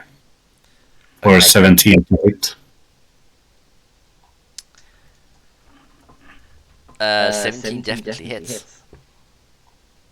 So he will take 9 force damage. 9 points of force damage. Okay. He is definitely bloodied now. Good. And then, Looking good. since if this bush is big enough, I will just go down prone behind it so they can shoot melee weapons on me. Okay, so you're going to try and go for 3/4 cover. Yeah. Cool. That brings us to Fargo, followed by the caster. Alrighty. Bargo will move 30 feet over there, Oh, trying to get a little bit of cover. I don't know if this qualifies. Yeah, you could get a small bonus to cover. Alrighty, and I'm gonna cast again Magic Missile. This time at 2nd level. Oh, I'm gonna send 3 darts to the one Lunan just attacked, yeah. and one to the spellcaster. Oh, okay. So for the spellcaster, 2. 2 points. As this, what color is your magic? It's blue. Blue bolt flies out of your fingers, streaks towards her, smacks her directly in the chest. Bam! A little bolt of light explodes and she drops to the ground. Dead. Thank God. And for the one on the roof, that will be 11 damage total. Oh, 11 damage. Alright. Repeating the feat as the 3 bolts of light slam into him as well. You just see him, then he topples forward and falls off his perch and smacks into the ground. Also dead. That will be anyway. Alright. Anything else? No. Okay. Which brings us to the top of the round with Yelena.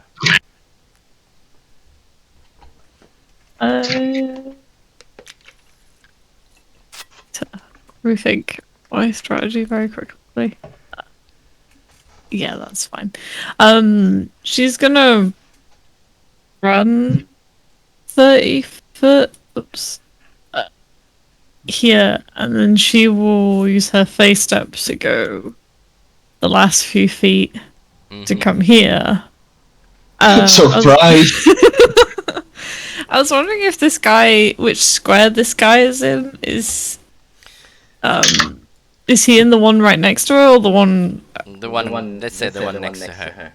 Hell yeah, because now he takes fire damage. Heat and the leader, or both of them do? Yes, both of them do. They both take 4 points of fire damage. Do you choose the targets, or is it everyone nearby you? That's really important for me.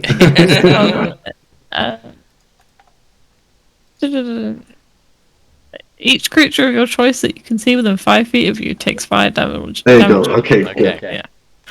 Alright, so as you misty step in between the other assassin, you immediately notice the fire damage brings him down to bloodied status. Yes.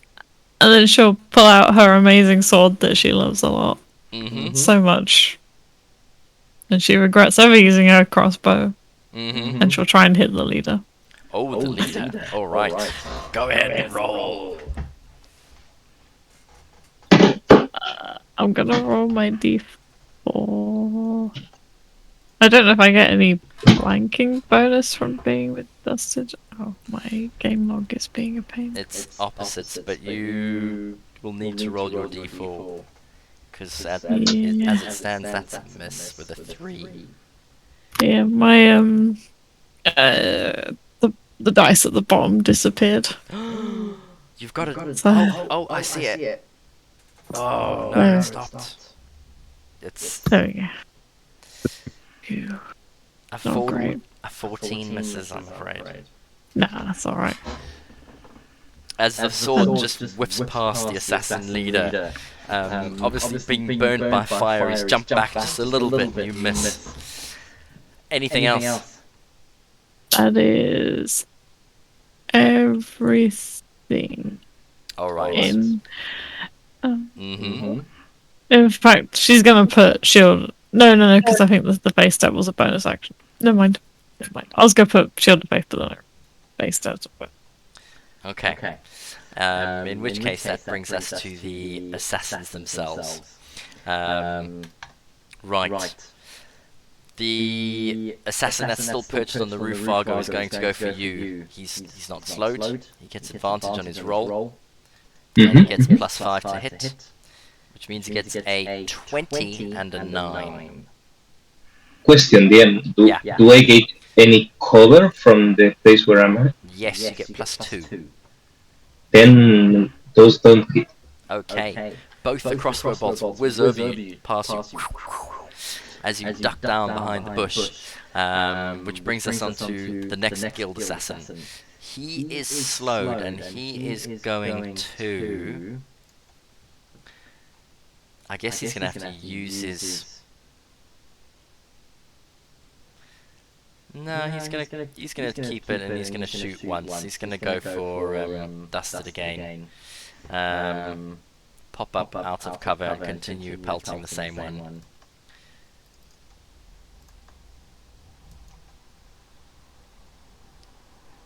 $18 is the highest that he gets, so that's a miss, yeah? Yes, yeah. Alright, Dustin, that means it's over to you, sir. There's only one target left at the moment, so let's go for him. The bandit leader in front of me. Oh, okay. So we start with a crit. Holy Yes. cow. Okay. It's like that, is it? Only today. So that is +6 to that damage. So that's 14. Nice. And another attack. 14. Do it again. So this time it's a 19 Oh, that still hits. for 11 damage. Nice, holy crap. He And is bloodied. yeah, and for that we are taking action search for 2 more attacks. The first attack is 23, That hits. and that's for 10 damage. Okay. Putting in a good He's still shift here. he's still around, okay? He's still around. Well, we'll try again. 16. A 16 just hits. And for another 8 damage. Ooh. Okay, he is still around. And marked. And what? Marked. So if he attacks anyone else than me, it's with disadvantage. Okay. I'll put a red marker on him. Right, he is not looking good. Is that your turn? Any movement? No? No, that's not necessary yet. Okay. In which case that brings us up to our leader. Right, he is not slowed, but he is marked. So he is. Ah, I keep forgetting he's got uncanny dodge, man. Never mind. Yeah, that would probably have been nice. Never mind, that's okay. He's going to use, he gets 3 attacks. He's going to make 2 attacks on you, Dusted. And Yelena, he's going to attack you. And he swings twice at Dusted, and as he does, he's like, pesky vermin, get out of here! And with the third attack, he swings over at Yelena, and he looks you directly in the eyes, Yelena, just after you've attacked him. This is for Bert! His first attack at Dusted. This is at +8. He gets a 24. No, +8, so that's 26, so that hits. Ah, sorry, 26. Thank you. The second attack at you, Dusted. He gets a natural 1. So that means he's open when he gets attacked next. And with a 1 hit, he He has disadvantage on the attack on Jelena. Dusted, you take 6 points of damage from that attack. And then Yelena, he's going to attack you with disadvantage. He gets a 20 is the lowest. It's yes. Alright, and that is also 3 and 4 is 7 points of damage. That's kind of pitiful, isn't it? Because both of you have gone before him, so he doesn't get his 5d6 sneak attack.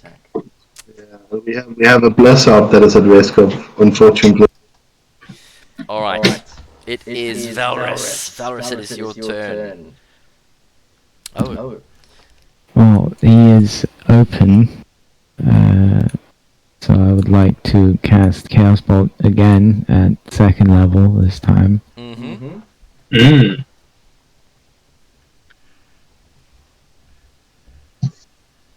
There we go. That definitely hits. Why don't you roll again, just to see if you get a crit? Not close, but no, not quite. Okay, well the first one definitely hit. Alright. Chaos Bolt, second level. That is 2d8 and 3d6. Don't roll rubbish, because you're close here. Do we know what element it is? Not yet. We'll find out. It will be 21. Wait, what did I roll again? 6 and 3. 6 and 3, okay. Let's see. Fire damage. Fire damage. Alright, on the leader, how do you want to do this?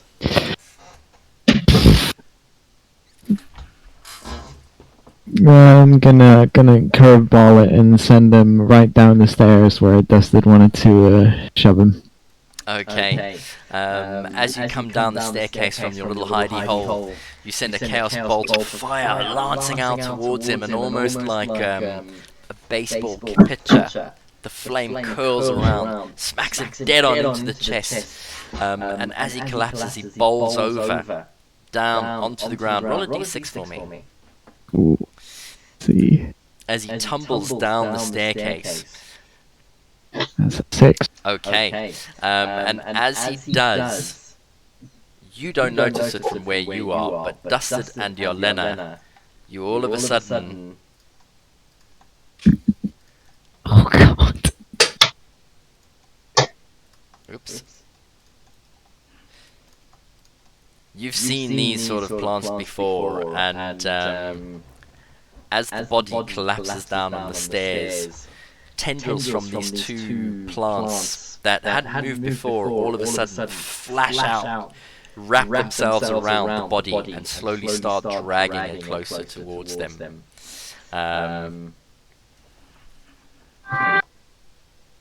Let's open that. Let's throw another one down.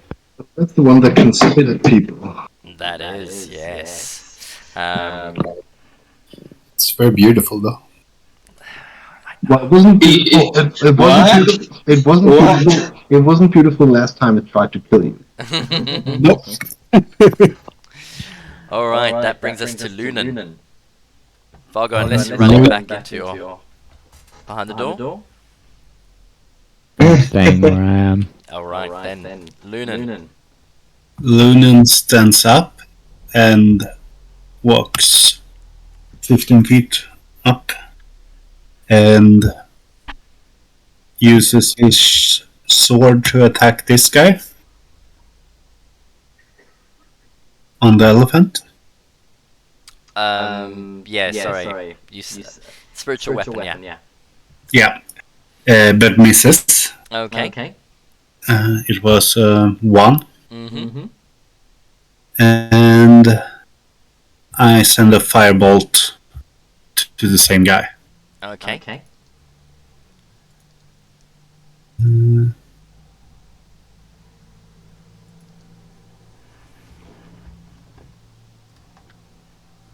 16 hit.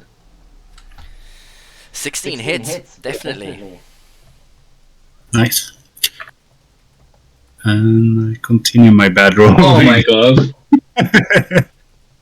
And then, being disappointed with myself, I drop prone behind this bush as well. Just sit down. Like, what am I doing? Concentrate. Focus.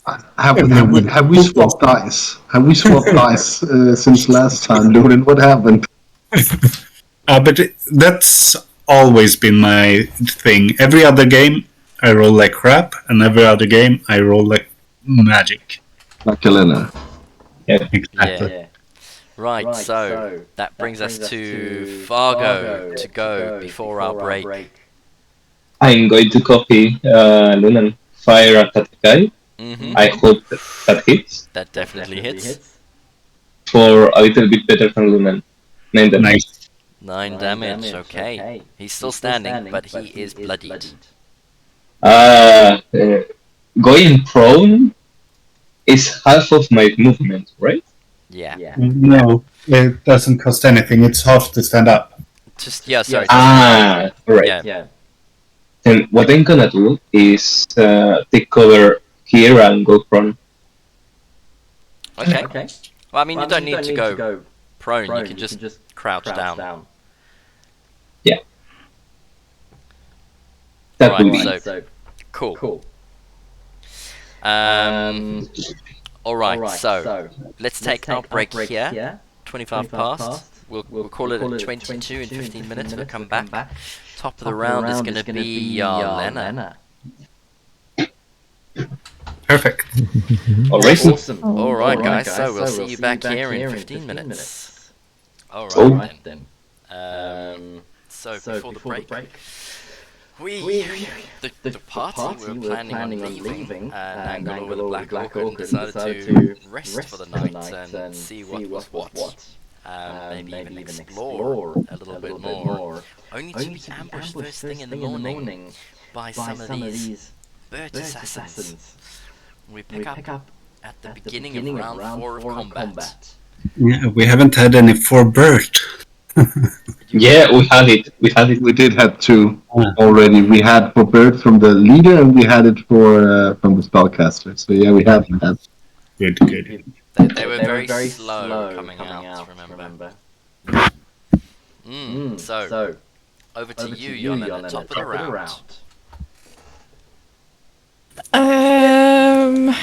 Hold on. Oh. In case the others don't know, she will turn her head and say, Valoris woke up some plants. And then she'll try and stab the man in front of her. Okay. Go ahead then. Stab away.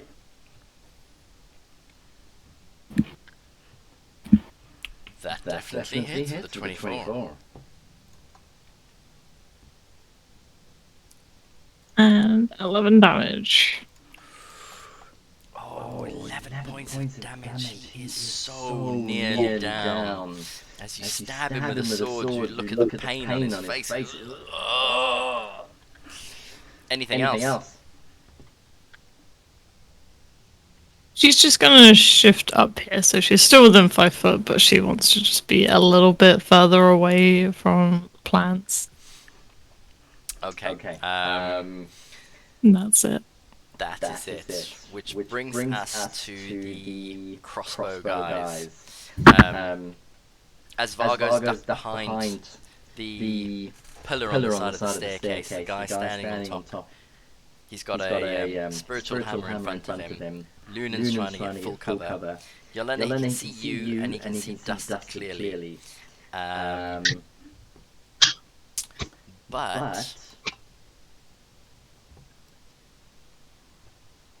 at the top of the staircase, 75 feet away, who hasn't acted this turn yet, Valrus, he is going to go for you. Bastard. He gets an advantage on his roll. And he gets a 21. Yep. That hits. Right. So, as the crossbow goes streaking across, boom, smacks into you. You will take a d8 from the crossbow and 2d6 from sneak attack damage. Plus dexterity? Yes or no? Did I roll 1? Yep. Yeah. Oh dear. So that's 9 points. 9 damage. The crossbow is plus 3 though. So 12 altogether. And you need to roll a concentration check, please. I'm no longer concentrating on anything anyways, I don't... Oh, right, there is one person. There's one guy. One guy that... Yeah, one guy ducked behind. Oh, you managed to keep your concentration. Alright. Okay. Then next, the assassin in front of you, Yolanda, is going to go for you. You have had your turn. He is not slowed. But he misses. And then the assassin behind the bush, Dustin, he is going to go for you.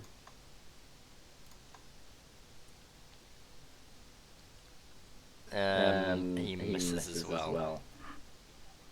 Okay. That is their turn, which brings us to Dustin Cole. Well, it's been fun and all, little man, but now you don't get to shoot anymore. Okay, as you make your way to the foot of the Stabby, yeah. Well, now we're seeing some of the really bad rolls. That's a 10 plus a D8, a D4, so that's 14. That hits. As he's Thank you, slow. Mm-hmm. And another attack. Yeah, 24. That definitely hits. 30 damage. So 23 in total. Oh, 23 from 2 hits. With such a massive damage output. As you go running over, you stick your rapier twice in the bush. And he just groans in slow motion. As you kill him outright. The man is down. Dustin's gonna casually walk back over here. Okay. And that's your turn? Yeah. That's my turn, thank you. Which brings us to Valrus. I will target the one that's next to Arlena. Mm-hmm. And throw a fireball. Okay.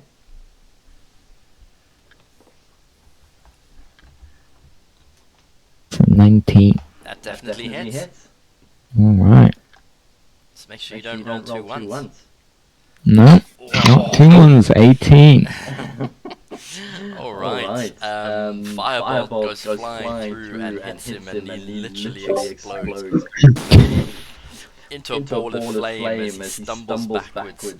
Oh! And falls over crispy fried rice. Gonna blow out my fingers like a gun and then get behind cover. Okay.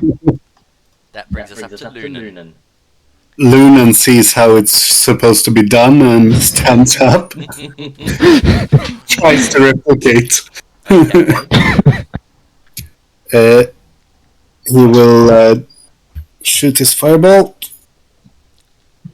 17. Yep. Lunan stands up, pulls out his fingers from behind the bush. Those hit for sure. And 11. At least a little bit better. Okay. Not bad. And if he's still standing, the spiritual weapon will go after it. For 15. Okay, 15 hits. As he's taking loads of damage and he's like, oh, he looks like he's on his last legs. Spiritual weapon just comes flying down. Bah! Smacks him, bounces against the side of the building and falls off his perch and tumbles down to the base over there and then teeters on the edge of the wall. That brings us to the end of combat. Just how many friends does this bird person have? Too many. And this is what you get when you let him go. I promise you, Jarlena, I have learned my lesson. And no, I don't care that it's the sword talking, not you. I hope so. Remember, we still Next do time that. we will crush him. We will do make still him have suffer. a bounty on us, regardless of birth. I don't care. This is your fault. Mr. Goody Two Shoes. Next time we crush. She makes a crushing motion. I pay no attention to what she said whatsoever. At least I also didn't wake up the flowers. So, should we keep moving? Do you want to go and say hello to your new friends? She's gonna try and direct him towards where the flowers are. She won't push him in. Just about to She'll say, be just- careful standing on the edge. Going to walk to the doorway and point at it and look at No, the no, no, no, others. no, they're not over there. They're over here. Yeah, Yes. I'm gonna quickly search the spellcaster in case he has any spellbook or something of interest.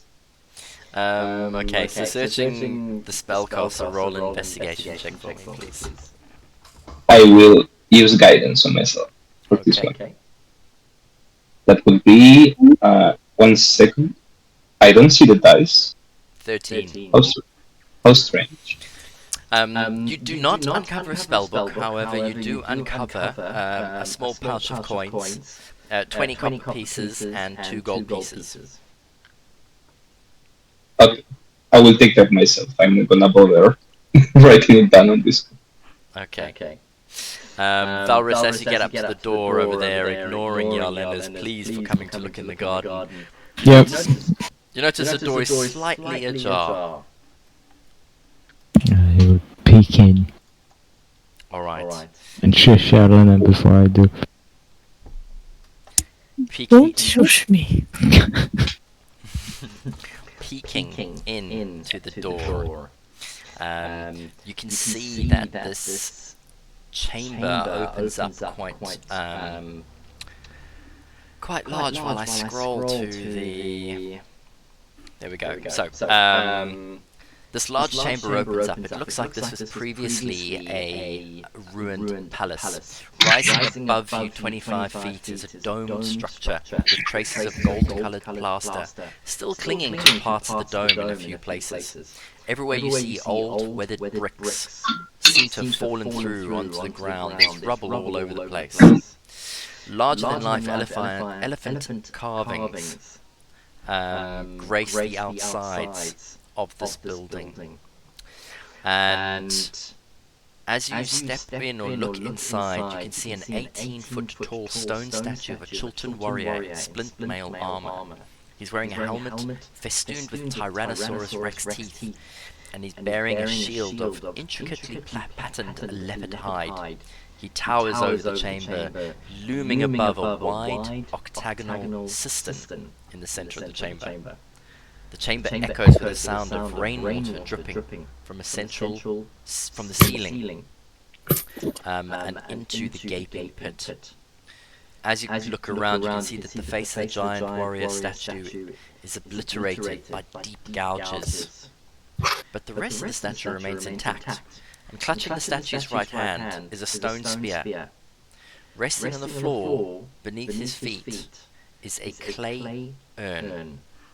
Behind the statue you can see a balcony opens, overlooking the flooded garden at the back.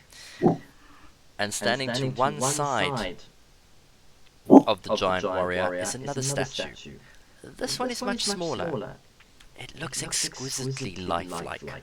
It depicts a man reaching for the urn. His face looks towards the balcony, and his lifeless eyes you can see show terror on his face. At the far side of the chamber, stone stairs ascend along the curved wall to a second floor, which is almost entirely collapsed. It looks like someone has been up there because a message of some sort is scrawled across the domed ceiling. The lettering is the same as the old Omuan that you previously encountered.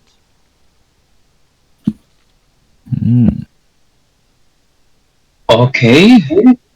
Are you thinking what I am thinking? Take the statue. Until in the party. Take the urn, yeah. Seems that our friend Demetrius made a victim before Asaka. Or there's more of them. Well, that is probably a good thing, though. If the statue has survived in here, there's a likelihood that Asaka's statue will survive the other place. Which reminds me, and then Dawson's going to head back to close the bronze gate. door. Yeah. Okay. Yeah, actually, can I try to lock the door from outside using thieves' tools? You can give it a go. The you can give it a go. The lock is badly rusted. With your thieves' tools, I will say difficulty around about an 18. Alrighty, I will guide myself for this one. Okay. What do I roll? Your D20, add your proficiency modifier and your dex modifier. And your Right. guidance. Alright, so it is this one plus 3 plus a d4. Yeah, I mean, I'm not gonna roll. You pull out your thieves' picks, and as Dustin is trying to close the doors, you step up and just and you hear a little as the doors lock and close. I asked Dustin, you didn't leave anything behind, right? I didn't. Who's carrying the black orchid in the midst of combat? I am.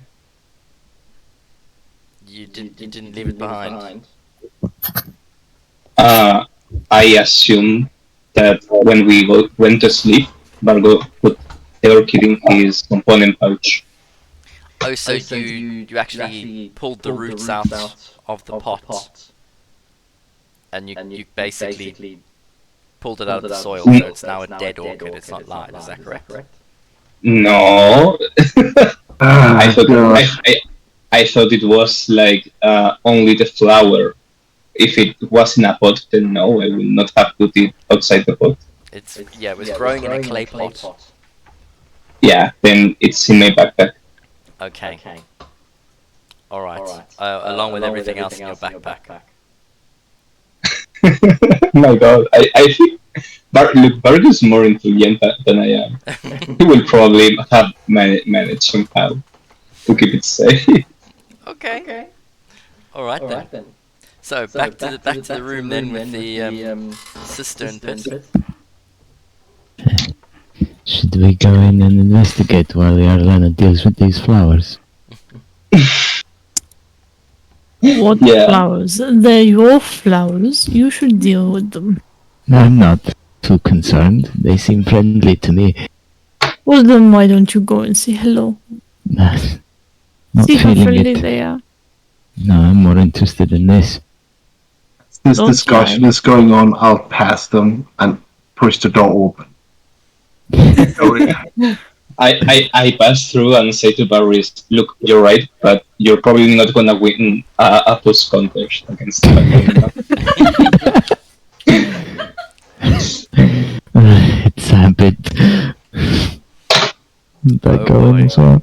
Okay. If you ever feel left outside with me about having a bigger couple going on, then you can just pick it with me, okay? It seems everyone else has someone they can pick it with. Right. So you enter the room, and it looks run down. What do you do? So just clarify, there was a smaller statue somewhere as well. That was the man that was petrified. Where is he on the map? Star. I assume it's the Star. Yes. Okay. He's the star. So, you enter a room, there's a watery pit in the center of the room, and it looks like this chamber is designed so that the hole in the roof feeds the water below, which runs out of the crocodile's mouth. The statue is similar to one that you've already seen. In fact, it looks in like... Atus Mahafa. No, this is the same statue that manifested itself to protect the Medusa. Oh. Oh yeah, figures. At the feet of the statue is a clay urn, and reaching for the urn, where the little star in the circle is another statue of a humanoid trying to potentially steal it. Perhaps it's the ashes of the individual who the statue is depicting. Well, only one way to find out. what's in there. Or actually, did you say that there was a phrase in At the Omuan? steps. Did I say that there was a what? Writing? Yeah. Yes, on part of the ceiling above you, you can see that somebody has engraved some writing. It's written in Old Omuan. Oh, okay. And we don't have a shaka, so Correct. Vargo will spend 10 minutes casting comprehend languages. Okay, is comprehend languages not verbal? Does it include reading? Yes. Oh, Actually, it's only. No, I can understand it. Just not speak it myself. okay. But yeah, it's reading as well. Cool. So, it'll take you the 10 minutes. In the meantime, everyone else is going to do what exactly? Gonna wait it out. Unless, we'll maybe give a quick walk around the place to see if there is anything else of interest. Okay. Same here. Just inspecting the place. Alright. Roll investigation checks for me, please. Lunan? Yeah, I just said we'll just inspect the place. Alright. Roll some investigation checks for me. Yelena?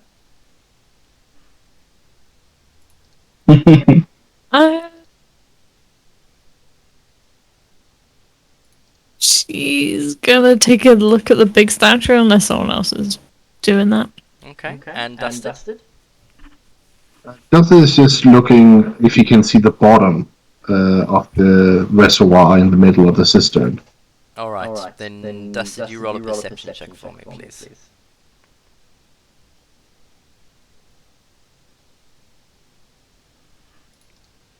Alright, so we will start with Dusted's perception check then. Looking into the middle and the bottom of the cistern, you take your time and you notice two swarms of poisonous snakes filled in the bottom, slithering around and moving about. Lunan moving around with your investigation. Let me see what you've got. I got a 7. A 7. I mean, it's tough going up the stairs, but there isn't anything really that grabs your attention. I need you to make a dexterity check, please. As you start climbing the steps, the floor begins to move. And rubble falls down and moves, but you manage to jump out the way, and you do not take any damage at all. Yelena, as you move around the statue, you can notice that there's some writing engraved into the back of its, in the back of the statue, and there is also some writing engraved into the small statue on the ground. It is in Old Omuan.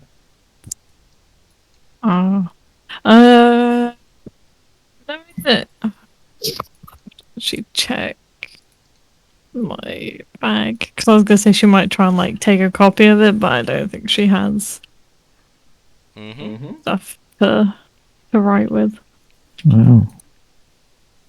Okay. Valrus, you don't come up with anything, unfortunately. But I did so much better than Lunan. Yeah, Lunan didn't come up with anything. He just managed to nearly break the stairwell.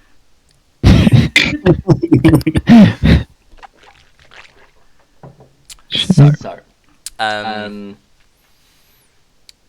Fargo, you finish casting, and as you do from where you're standing on the bottom, you can actually see up to where the writing is. And engraved on the ceiling it says, "True love, faithful general, safely rest in Nangalore eternal. None will disturb you while I live. Such is my vow of penance, and for my sins I cannot die."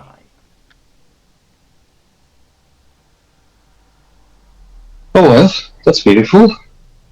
It's a poem, I say to everybody. Not much use, though, to us. I didn't find anything else. This thing is full of snakes, so falling into it is not advisable. I cannot see the bottom though. We could throw in the walrus and see how deep it is. You're probably a better swimmer. How about you try it out? No, you have a tail. Extra. That's not how a tail works. She just waves him away. But I did find writing on the back of these, but I can't read it. You could have started and finished with that.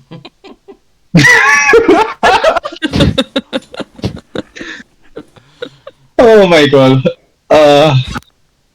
Let me step into this. You guys suck. Show me the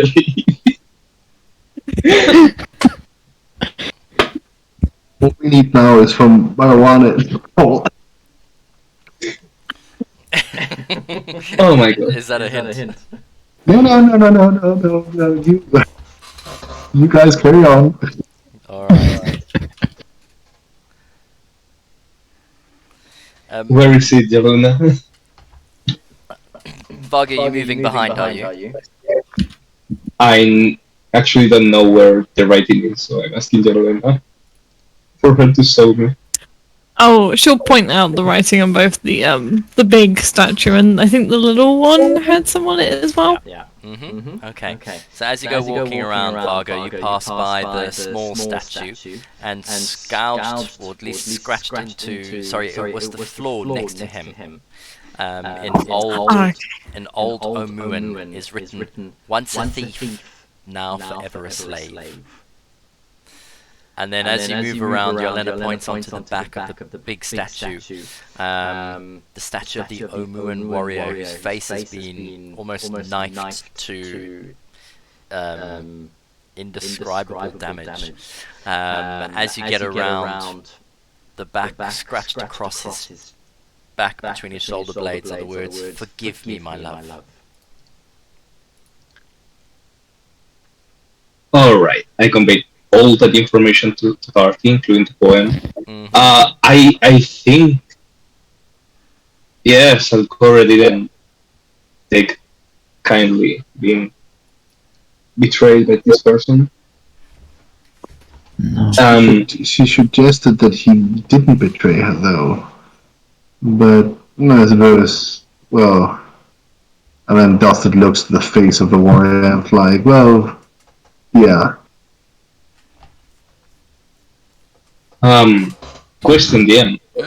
I know the big one has the face carved, but are there any similarities between the little statue and the big one? Roll a perception check for me. Alright. My god, I'm rolling well today. Yeah, wow. There aren't. What strikes you as that stands out is that actually not even the stone is the same. The big statue looks like it's been carved from hand. In comparison, the little statue is like it is so perfect in every single detail. No human could possibly carve something so perfect. Even though the statue is of like a thieving rogue trying to steal an urn, I mean, you can even see dirt under the fingernails in stone. That's how minute the details are. It's mind-boggling. Yeah. And the urn was petrified as well? No, the urn is a clay urn with a wax seal on top. Should we look in the urn, guys? Might as well. What's the worst that could happen? But you guys don't start opening it as soon as possible. That's the worst that can happen. Who's gonna open the urn? I mean, if the scholars are not going to stop me, I am. You've been thinking about that urn for at least 10 minutes because Marco has been casting comprehend languages for the last 10 minutes. So you guys have been pointed it out. You have not touched it for 10 minutes. Dustin is not having it. Alright. True. Everyone else was waiting around as well, so Dustin, you go over, you open the urn. Roll a d20 for me, please. Ooh. Watch me go in internal suspension.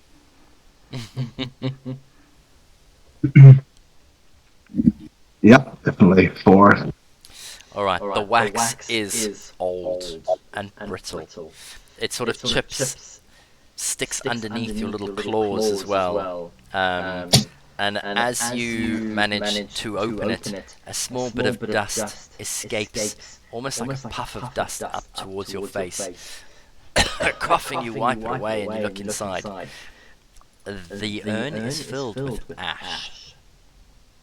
I suppose the idea of the man's ashes are here is correct. Yes. I wonder if that is what she drew upon to summon the spirit. It's possible. Probably not much use to us. No. Be careful, Varys, you have a little bit of ash on your face. I'll wipe it off. Alright, what else? The end, this may be a little bit much to us, but could you please write the point down on this floor? I want to check something. I can. Thank you very much. In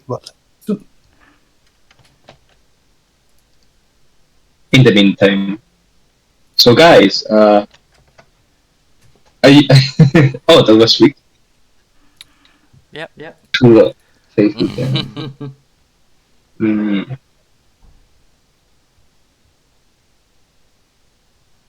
Yeah, no idea. Okay. I was wondering if there were maybe some references to ash on point. No. There's nothing that indicated the urn had been opened beforehand. Correct. So it is unlikely the contents, but maybe the whole thing. If you want to study the intricacies of using someone's ashes for spells, please do. And the sort of like just tries to hand over the urn to Lago. I'm sorry, what? Do you want to earn? No, he's just handing it to you if you want to figure out if people are using like dead people's ashes for anything. Do you want me to carry an urn that probably costs this one and I'm going to the statue his life? I'm not really eager to do that, but sure. No, but it's you that I'm not asking you to carry it. I'm asking if you want to examine it because you're the one having the theory that this somehow brought this picture to life. That was Valvis's theory. Yeah. Oh, Valvis, sorry. Yeah, then it's happened.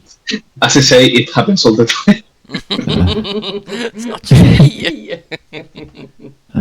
I'm no scholar, to be truthful. This'll be not much of use for me.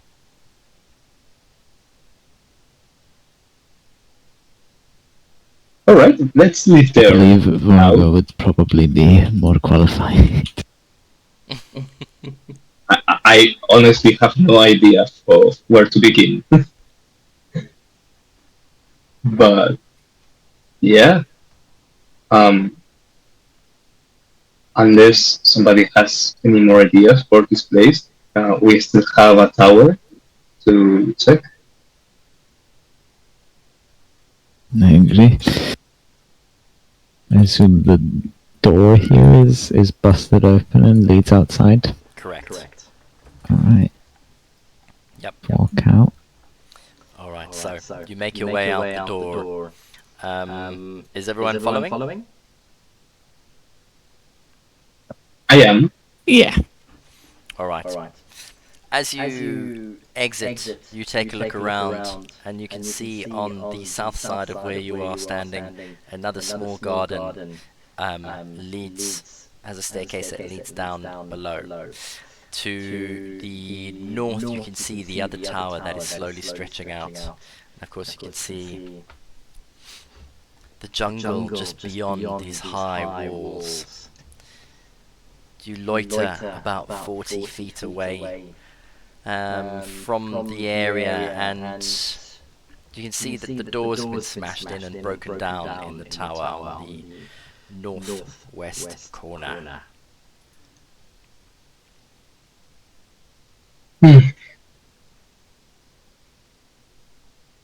Looking into the two gardens, do they look like they also have some bad plants in there?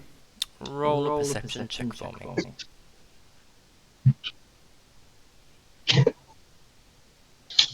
We are paranoid, but we have reason to be. 11 only. No plants that seem to be moving or that are aggressive, no. It's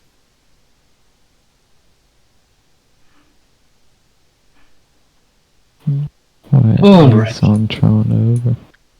And these statues, are they also with any text on them? The what? The statue in front of us here, Yes. does it have any text or anything on? No, it does not. It just looks like a normal statue.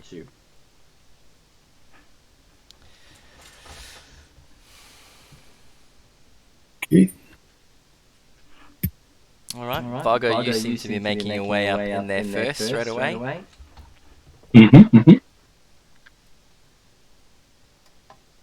Do I die? Oh. 3 times. Okay. So, moving towards this crumbling pagoda, as you get closer you realise that this must have been lovely once, with its wide, graceful arches, inviting the breeze to blow through it and overlooking the silent pool below. But time, decay, and some bestial presence has given it a sinister air. As you get closer, a foul smell greets your nose. Dark stains cover the floor and seep down the steps leading from the archway that you are walking towards.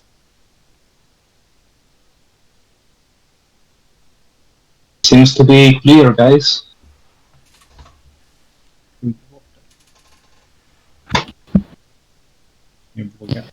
So nothing of interest.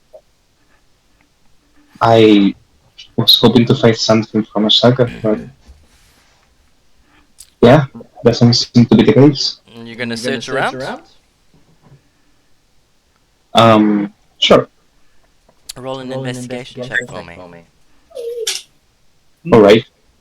Can anybody help with this one?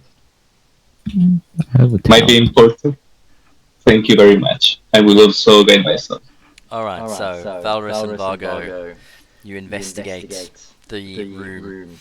The interior to this room is filthy. Gnawed bones are strewn everywhere on the thick floor.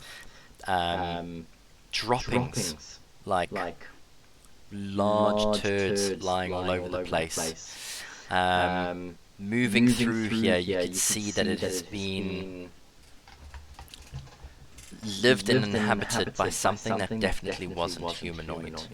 And as you kick around some of the bones and stuff, you can actually recognize, with both your investigation rolls, the feathers, similar feathers to what the Eblis had.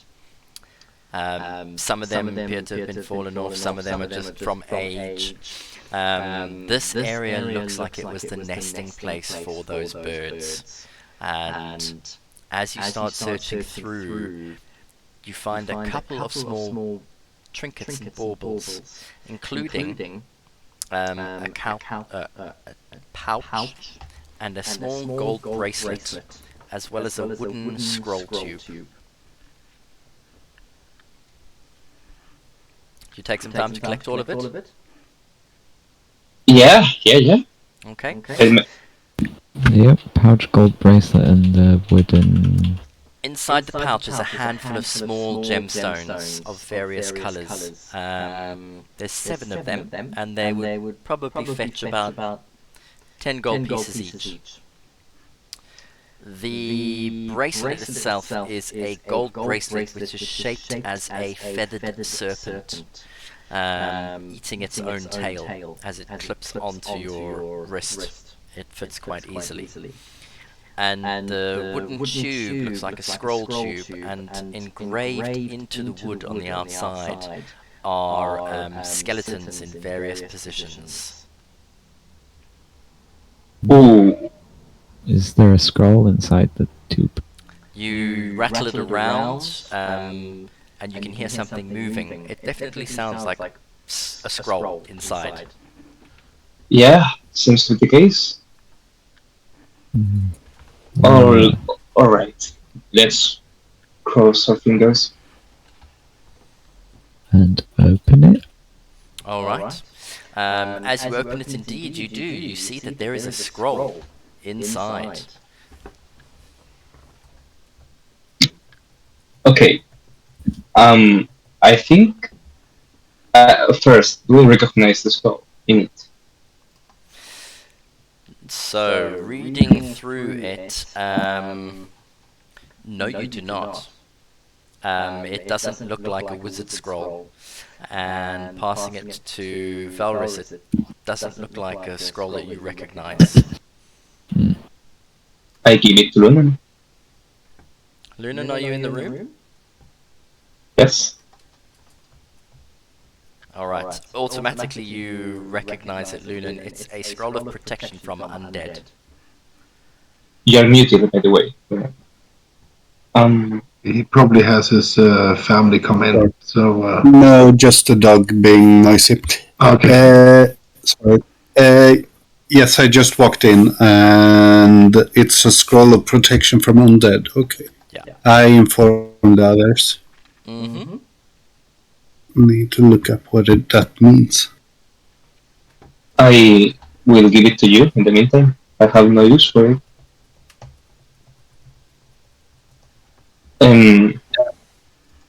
If you guys are okay with it, I would like to identify this bracelet. Go for it. No Okay. use otherwise. I will take 10 minutes then to cast Identify. Okay. So I pull out the pearl in my component pouch and start casting the ritual. Alright. You spend 10 minutes casting on this bracelet, and at the end of 10 minutes, it is not magical. Oh well. Was worth a try. True. The only thing... Well, it was identified, wasn't detect magic, was it? Nope. I was going to say the only thing was the scroll that's magical. Okay. Yeah. Anything else?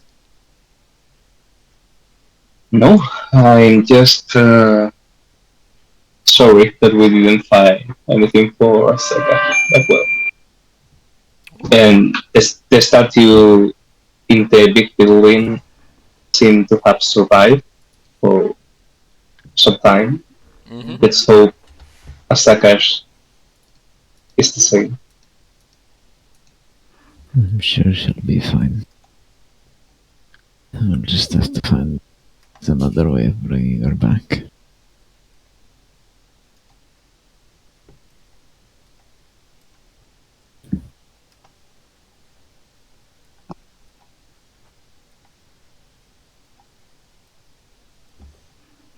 What next? We have to go back to Kir Sabal. I don't think we are ready for... Actually, do we know where is? Yes. It's Yeah, we have been pointed to it on the map. Yeah, it's been marked on your map. Okay. Uh, Alright, so what's the next step, guys? Omu or Kir Sabal?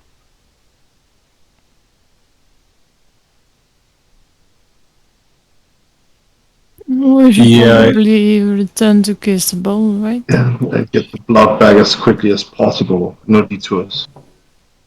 The thing And is that you sorry, go ahead. and you also need to get acquainted with that tree if you haven't already. Good. Valrus is acquainted with the tree. 100%. Good. Yes. So you're going to head back to Kir Sabal? Yeah, Yeah. we have the blood, right? No. You've left it with Ponty. Yeah, it's back at Kir Sabal. It's back at Kir Sabal, yeah. Then yeah, let's go back to Kir Sabal. Okay. And I checked the orchid. Is it alright? It's squashed, but it's still sitting in the pot in your backpack. Any way of carry it safely?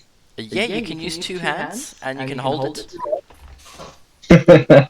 I will do that. Okay. So you make your way back to where? On the map. Back to the entrance. Yeah, is the boat still there? Right, so you make your way following the wall down and back towards the entrance to where you left the barge. And as you look down from 20 feet above, the barge is no longer there. Great. If this was the work of those bird fanatics, that is yet another thing that is wrong with keeping bird alive. It probably was the bird fanatics. Probably. Fortunately, I am prepared, and I have a canoe.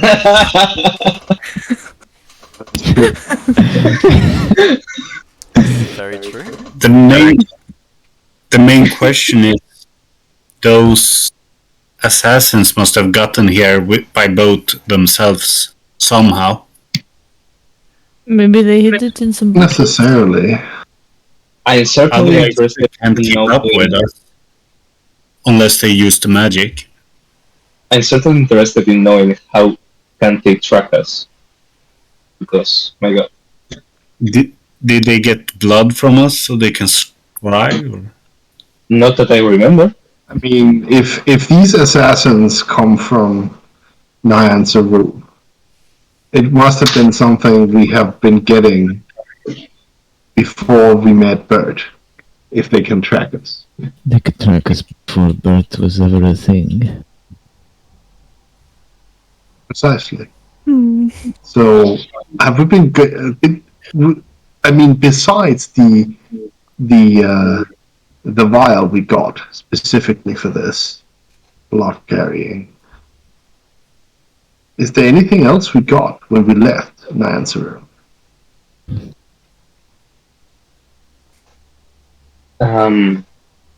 It's enough that it's enough that they take a strand of your hair and they will be able to track you. Well, we haven't exactly been covering our tracks either. Oh, true, but How do you cover your tracks when you go down a river? oh, here we go. Well, if the tracks lead to the river, it wouldn't take too much to figure out where the people were going. They weren't that far behind us. They must have been going pretty fast. Maybe We must be aware that they can locate us somehow. yeah. Maybe Is that possible magically? I mean, I know you, Helena, can detect the undead, but none of us were particularly undead last time I checked. Well, I know of using magic priests. seems like the most reasonable option, I would say. Yeah.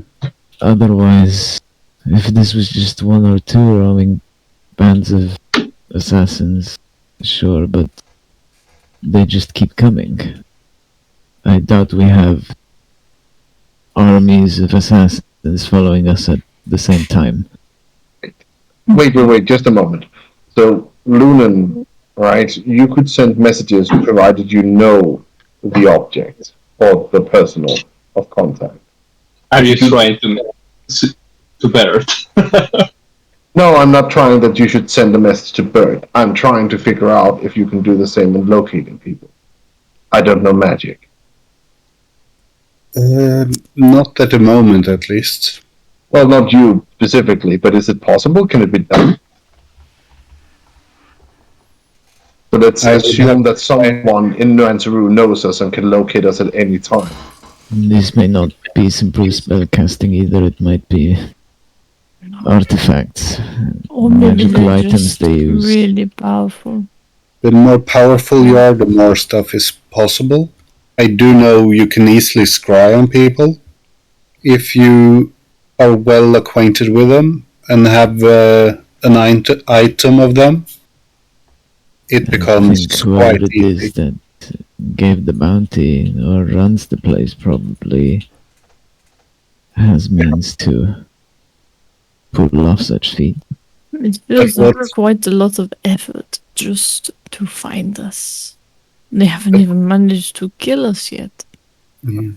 Not quite understanding how this works, as it's gonna flip the bird upwards into the sky. You know, maybe when we were last there, we did end up with something. What if we like empty our bags and you check and see what is magic? You know what? You might be right for once. What do you mean for once? This is not the first time. I at least brought a canoe, so that's at least two. All right. That's actually a very good idea. You guys can start pulling out your stuff while I cast the spell. Alright. Yeah, we'll also ritually cast Detect Magic to help with the look through of things.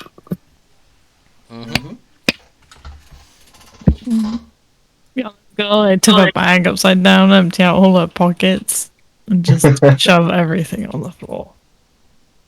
We're basically checking out if you are. Except for her sword. Okay. Gonna do the same, but very neatly. My Right. God, guys, we have a lot of treasure. You do. We should do something about it. You just need to have a look in the treasure vault Yeah. to see all of the I magic just stuff. imagine it all together in one pile. Yeah. So you go through all of the magic items and you manage to identify or find out all the magic stuff. Specifically, are you looking for anything that would stand out? I am specifically looking for magic from the School of Divination. We are trying to find out if there might be something in our equipment that might be giving our location out to these people. Okay, so on first glance, no, there doesn't appear to be anything that looks like it would be tracking you. None of the items that you have.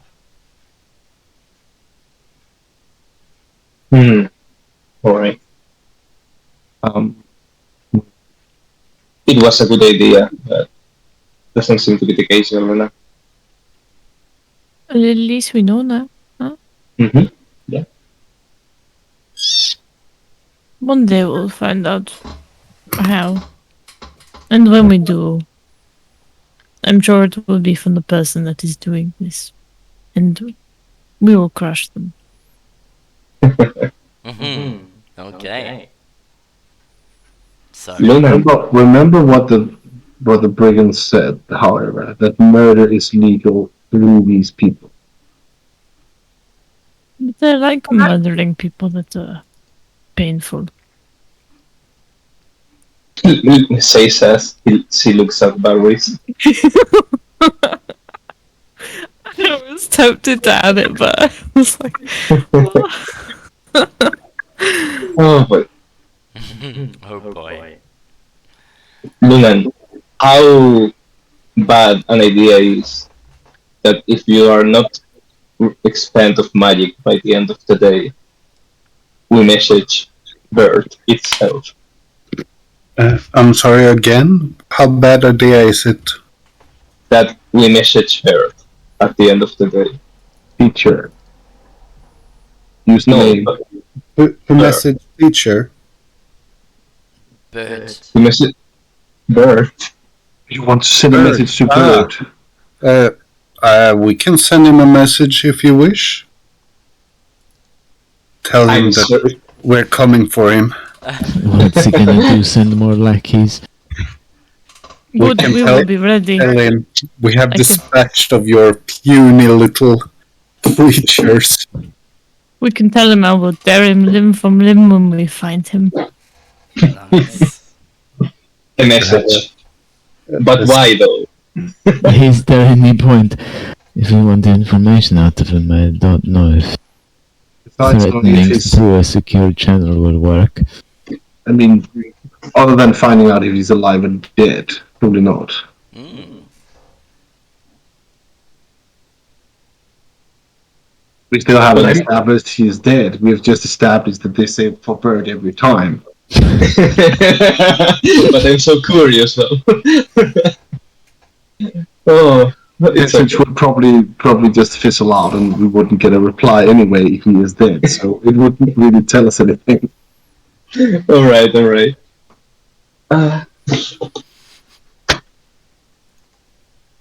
I like that spell. The only bad thing is I will want to use it every day. I mean, if he's just as incompetent as Ponty, like one man in the jungle is probably not having survived after we left them alone.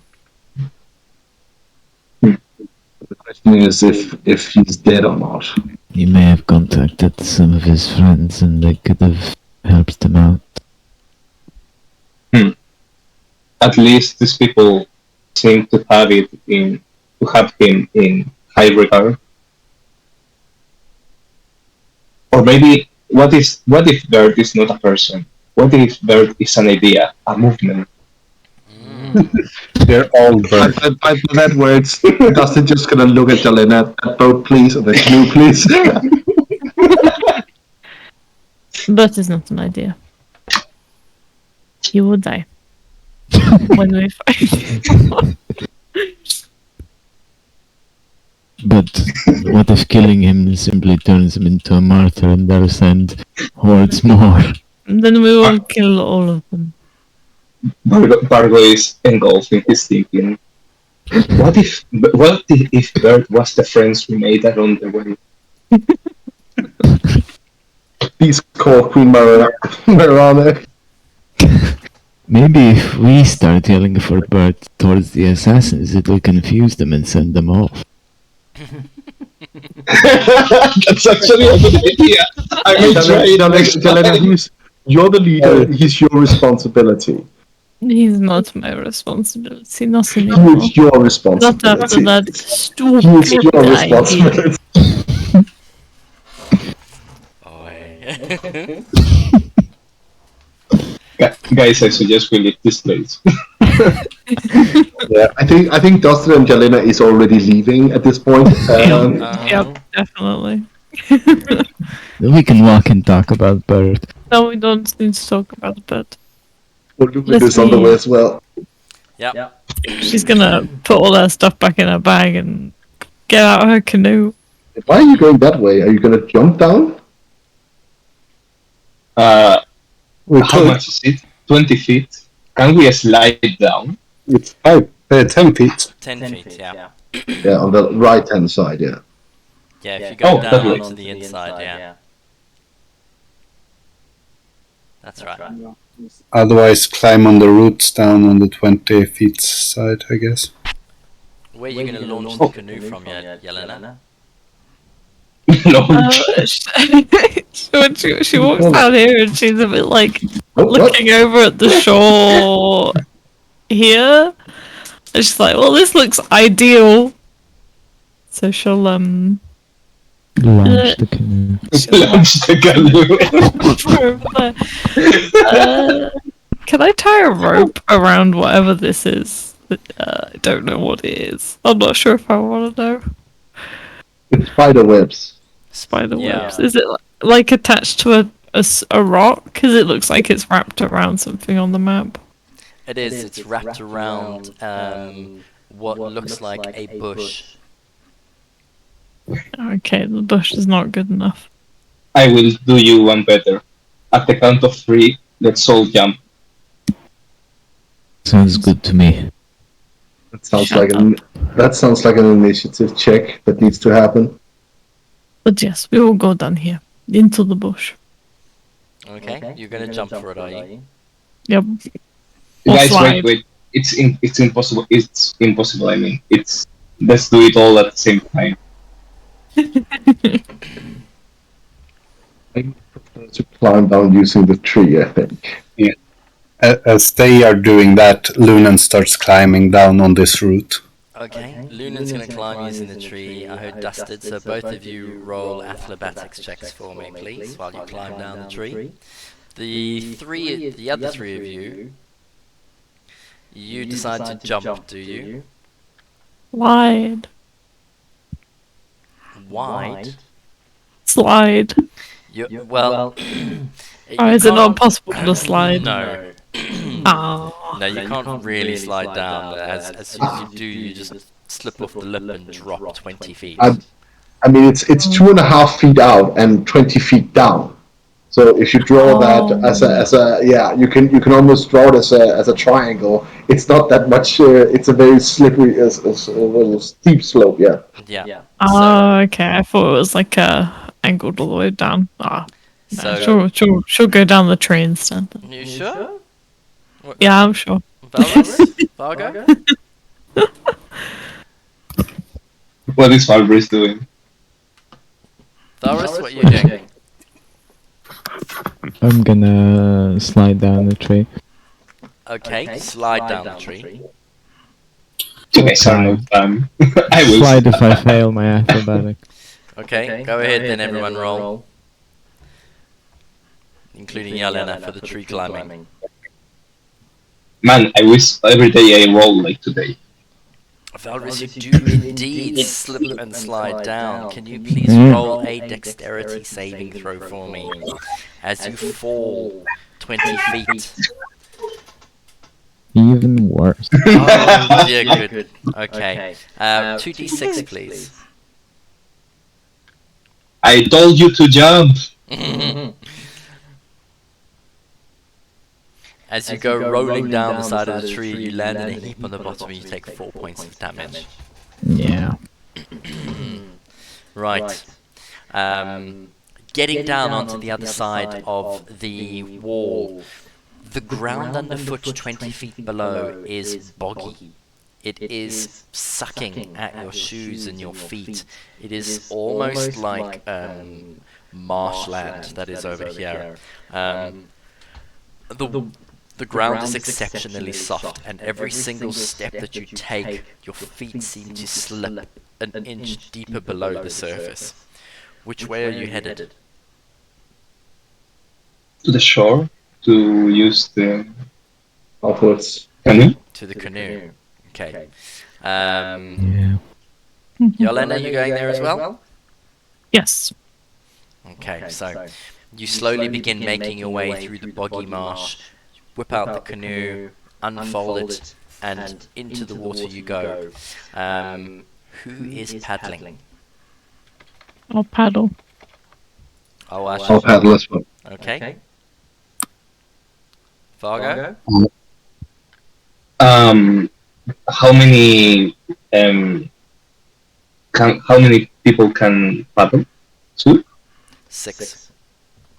But you... Then I I'm paddle as well. Paddling. What are you going to do with the orchid? Keep it in your backpack. Oh, okay. I will be in the center of the boat, and I protect that orchid with my life. Okay. I'm also gonna cast Cure Wounds on myself because I need it. Okay. Valrus, are you going to paddle? Sure. Dusted, are you paddling? Yeah, I just said. Okay. Right. And Luna will be on the watch out to begin with, just to make sure nothing attacks us in the very beginning, and then he might switch out with someone else to paddle. Okay. So 4 of you are paddling. Yep. Alright. The sun slowly climbs the sky as you make your way towards the water's edge. Climbing into the canoes, you grab up your paddles or your oars, and you settle in for the paddle back to Kir Sabal. Moving slowly away from Nangalore along the rivulet, you can see the main river ahead in the distance surging past you downstream. You approach eventually and begin to enter the main stream. Your vessel gets pulled to the left as the current grabs hold of you and attempts to sweep you downstream with it, and you try and fight against being pulled downriver. I need everyone who's paddling to make an athletics check, please. Come on, guys, can do it. Oh my god. Oh, wait. Go, Varys, go! Yeah. Every time I roll athletics with my -1. As the canoe slowly begins to get dragged down towards and swept away with the current. Lunan, you can do it. We're just waiting for you as you dig your oar deep into the water. Are you going to save the party? No. No. Your vessel is swept backwards into the main river for 20 feet, almost immediately as you struggle to paddle against the strong current. What are you going to try and do? Paddle up again? Or pull over to the swampy riverbank? A bit of time carrying the canoe. You get sucked back another 10 feet as you hesitate. Is anyone paddling? I'm paddling towards the shore. You're paddling? Yalan is paddling. Okay. I will guidance Varys. Okay, and Valrus, are you paddling? Yes. Lunan paddling?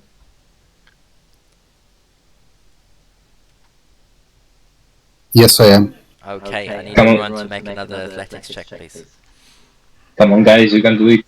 As you bend your back to try and paddle to get out of the current and stop yourselves from being sucked under into the water. Here we go.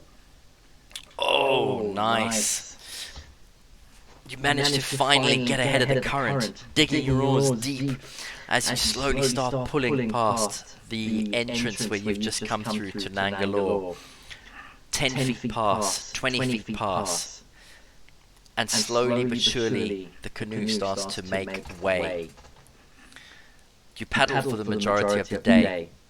As you paddle through lunchtime, the sweat pouring from your brows, the sun slowly moves across the sky and towards the horizon. And just before nightfall, heavy rain begins to fall. You stop paddling as you know you're in the clear, you whip out your water skins, drain them and quickly try and refill them with the rain. As night falls though, do you plan to push through the night and paddle? Or are you going to pull over and make camp?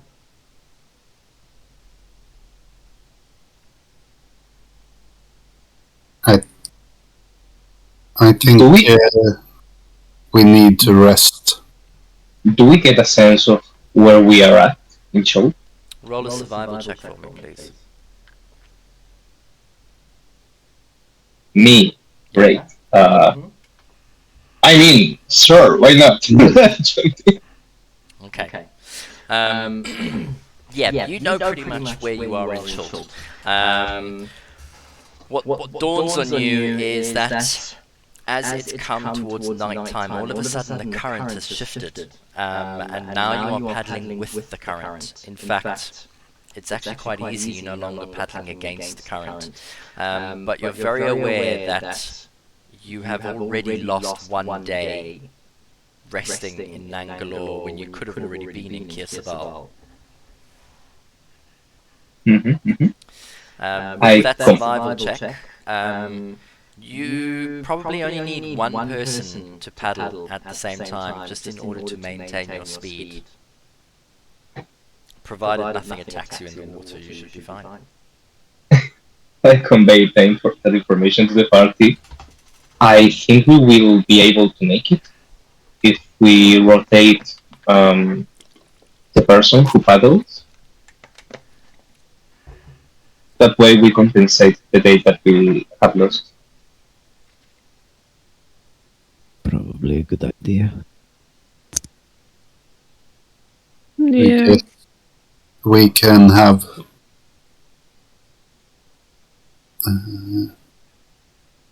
I can stay the night awake, caring for the flower. Paddle for the first 4 hours. Okay. Okay. So Yelena is paddling for the first 4. Embargo is awake. Who's paddling for the second? Lunan? I can, yeah.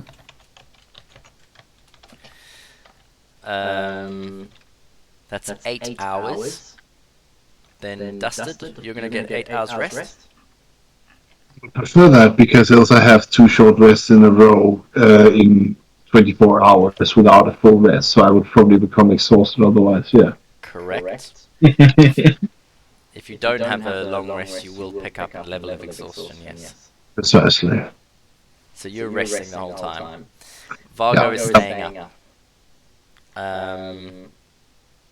Who've I left out? Yeah, Boris. might as well rest unless someone needs help with grab paddling, but it doesn't seem like anyone does. So Valdis, you're going to rest for 8 hours? Yeah. Okay. So we've got Yelena taking first watch, Lunan second watch.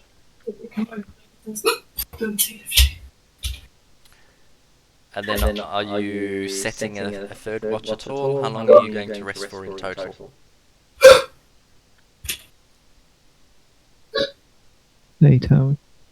I guess we do the 8 hours and see where we're at, because neither me nor Jorlena will get any rest if we're paddling at the same time. True. Okay. So, everyone mark off some rations off your character sheets, please, while you have something to eat. I only have 4 left, so someone will have to... I can mark off. There's 5 of us? Yeah. Okay, I can Yes. mark off. I'll mark off 5. Thank you very much, Elena.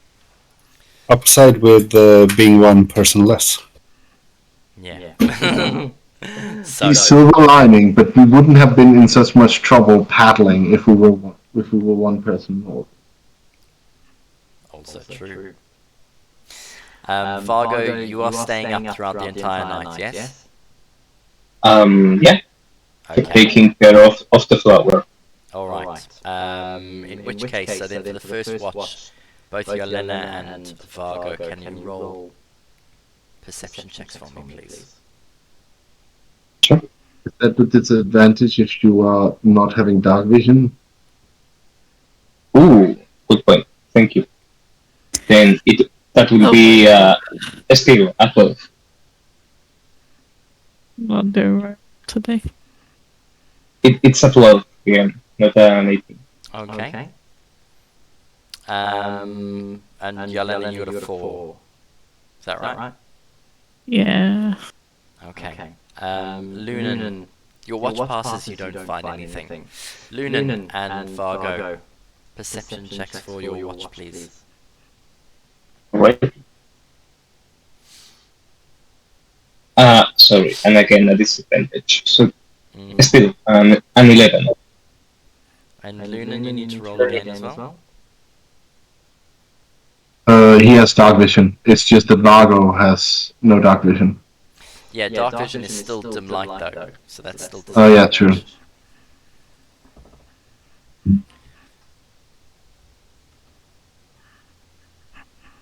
disadvantage. Okay, 13.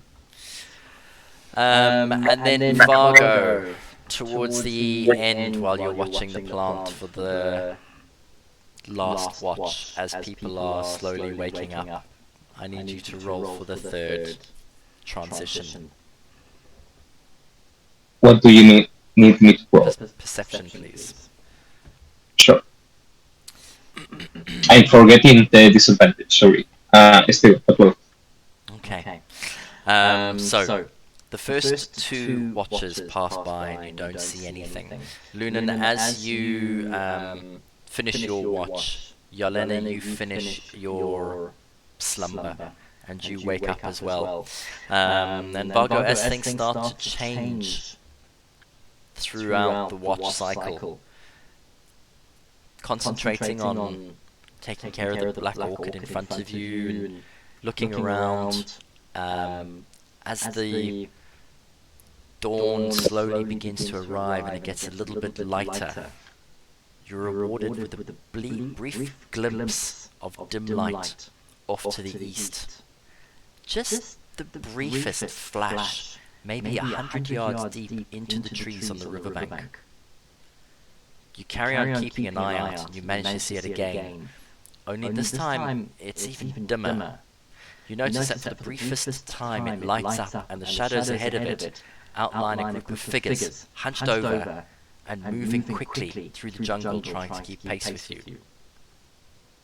You can only assume that whoever it is must be travelling light, wearing black, and possibly carrying a hooded lantern or something similar to be able to keep travelling at the same pace as you.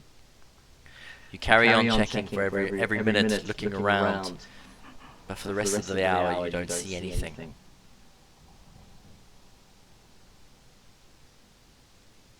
Mm-hmm. The sun slowly rises on the next day. Paddling becomes easier, the tide is with you, and you've got the current behind you, but the day is hot. The river lets off some cool air as you slowly travel along, and there's a tranquil beauty in the jungle. Wow, being chased or eaten. You manage to find yourselves thinking about your journey through this wild land and imagine how it would be to live here permanently, a far shout from some of the cities that you're used to.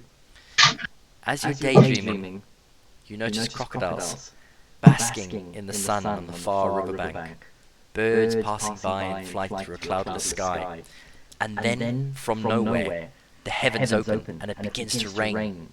Crocodiles scamper off into the water, and you're woken from your reverie as you take the opportunity to drain your water skins and refill them with your rain catchers. An hour later, the rain stops and you realize it's noon, potentially time for lunch.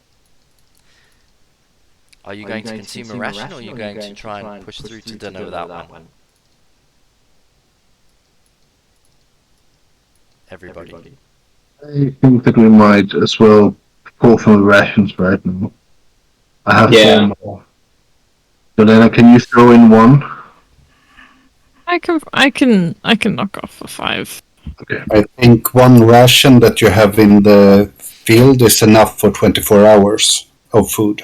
Yeah, it says so. 1 day. That's right. Yeah. So might as well use 1 day's rations. Yeah.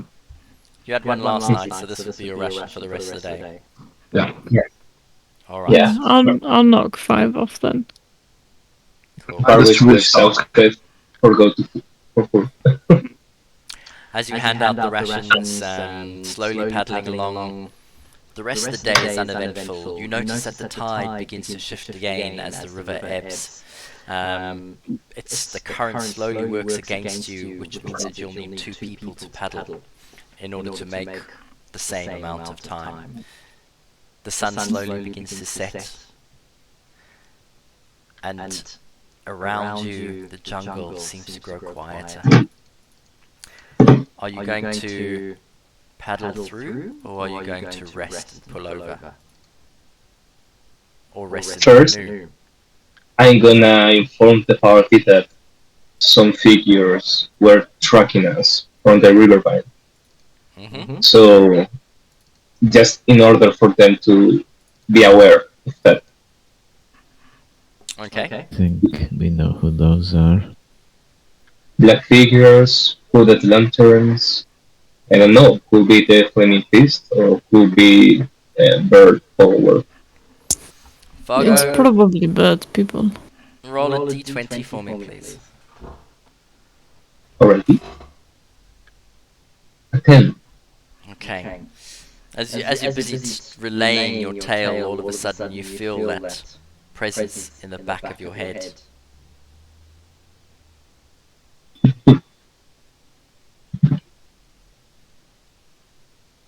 Oh, alright. Is our friend here the queen? Or is he It is something else? It is the queen, and all of a sudden, when you feel that small invasive feeling, you hear a shrieking inside of your head. Ah, Fargo! Fargo! She's crying out, she's in great pain. And then you hear a, oh, great wind, dukes of Aqua, protect my brother now, protect me and the Aarakocra. Grant me your strength so I may... Now, quickly, go hide upstairs, here! Take my dagger in case they come for you. Fargo, I don't know if you can hear me, but Kir Sabal is under attack. The Aarakocra, they've come for... No, you stay away, you... Ah! And then the connection cuts out, and all you can hear is the sound of the river and the nighttime jungle around you. You guys see Bargo in shock at the moment. Kir Sabal is under attack.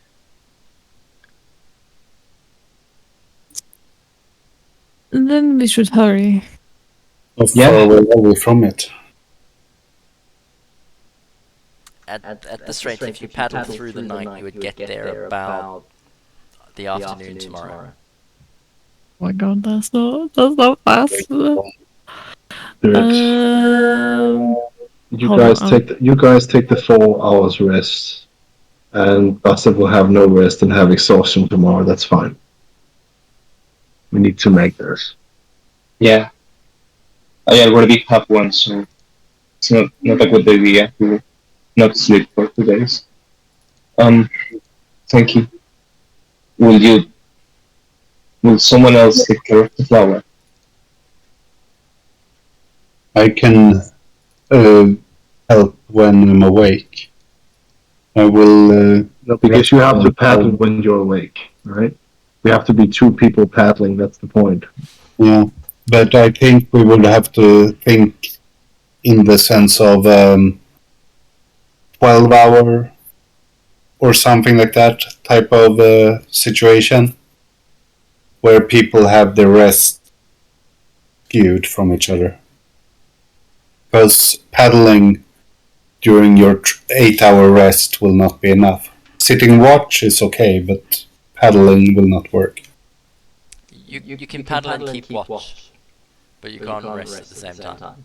Exactly. Yeah. So to be able to get... Everyone can do 4 hours.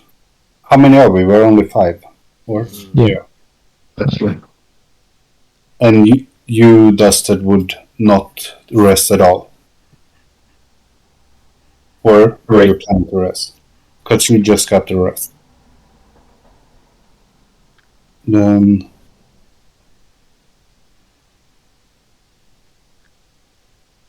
I'm thinking... I can do 4 hours, then rest 8 hours.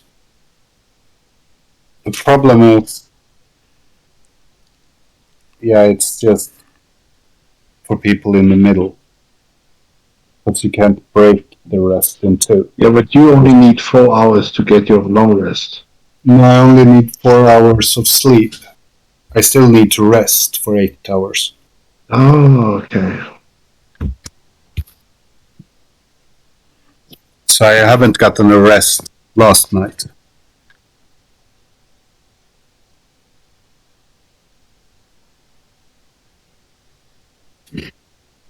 Like sitting at watch during a campfire is fine, because that's a light work that works for resting.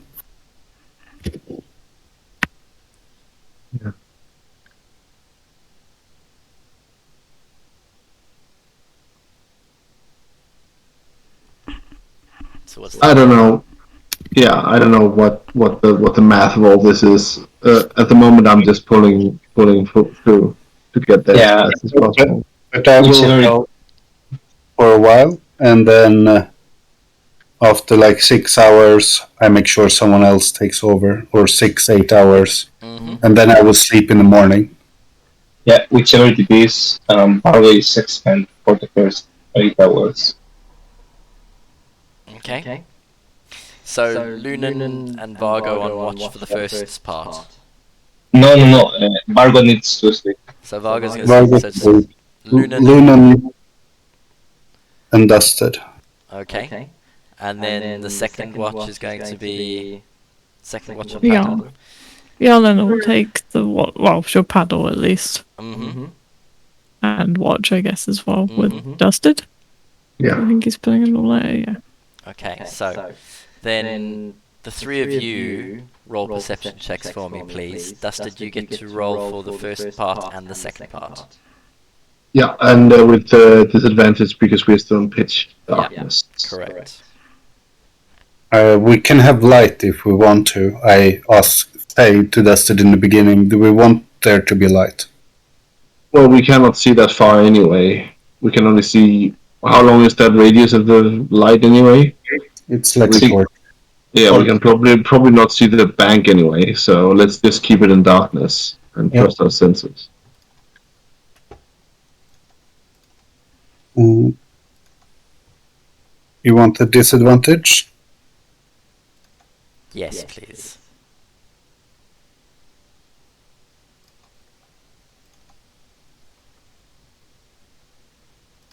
And then me and Jelena or just stop here. Oh no, that's. I added tokens onto. Ah, shoot.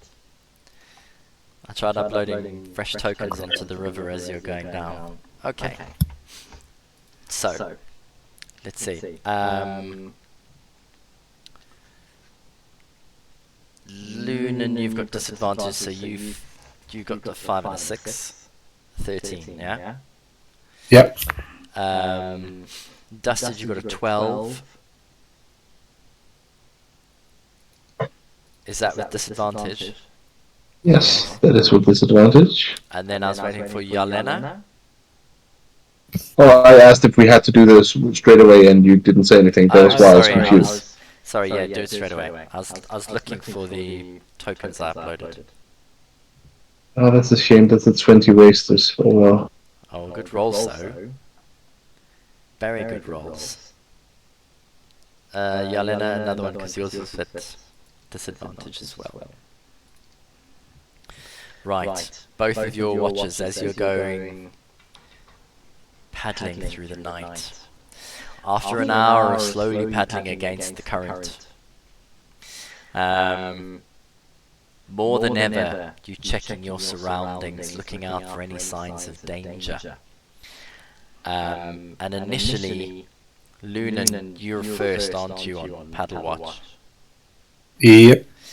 About an hour into your watch with the 13, both you and Dusted, you sense something off to the east. Just the briefest flash of light, maybe 100 yards deep into the riverbank.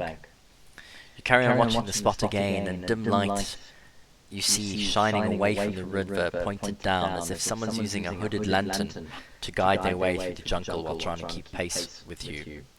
Dusted on a 16, you then notice a second flash, and then you can see 3 separate lights moving through the jungle, giving you the impression that there must be at least 12 figures trying to keep pace with you in two different groups. You don't get to see it for the rest of your watch. And then you change watches. And Yolena, as you change over watches, you manage to notice just a little glint of light in the darkness off to the side on the east. And you continue watching. You catch a brief glimpse of it again. You know something's there, but with a 10 you can't quite make out what it is. But it's definitely something that's moving in time, if not lagging behind you guys just a little bit while you're on the river. You carry on paddling through the night, and eventually waking up the next morning, stiff and sore from the minimal amount of rest that you've had, but also pushing yourselves through exertion. The dawn comes, and with it, a hot day once again. The morning is greeted with a small rain shower as it comes raining down on you, refreshing and clean. As the sun slowly moves higher into the sky, you push against the current paddling. With four of you paddling and one taking care of the orchid, it becomes a lot easier. And after not too long, you notice a familiar bend in the river up ahead. It looks like the area the teacher was pointing you out where you uncovered the barge. You slowly paddle closer to the eastern bank as the sun reaches its zenith. Pulling over onto the bank, you fold up the canoe. I need everyone to make a survival check for me, please. Any disadvantage or anything? No. Just a normal survival check. Jesus, Lunan. My God. I have the ring. It gives advantage. Vargo, success.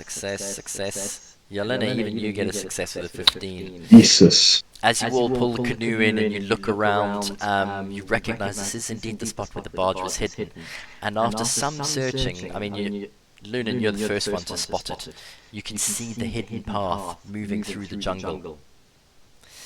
The rains have washed away any footprints of passage, but after searching just for a little while, you manage to find the small path. Eyes alert, you push in to the depths of the jungle. Eventually, after about 2 hours, you find yourself standing at the jungle's edge in the tall grasslands. Light streams down from a cloudless sky, bathing the grasslands in a golden glow, and in the distance you can see the face of Kir Sabal rising high above the grasslands. I need everyone to roll a perception check, please. I am noticing something happening, right? And specifically looking at the direction. Something happening, I will tell you soon. No, I mean, if I know I'm actively searching for something or looking, I will guidance myself. Oh, okay. No, you're not actively looking for something. Okay. And I will roll as normal. Okay.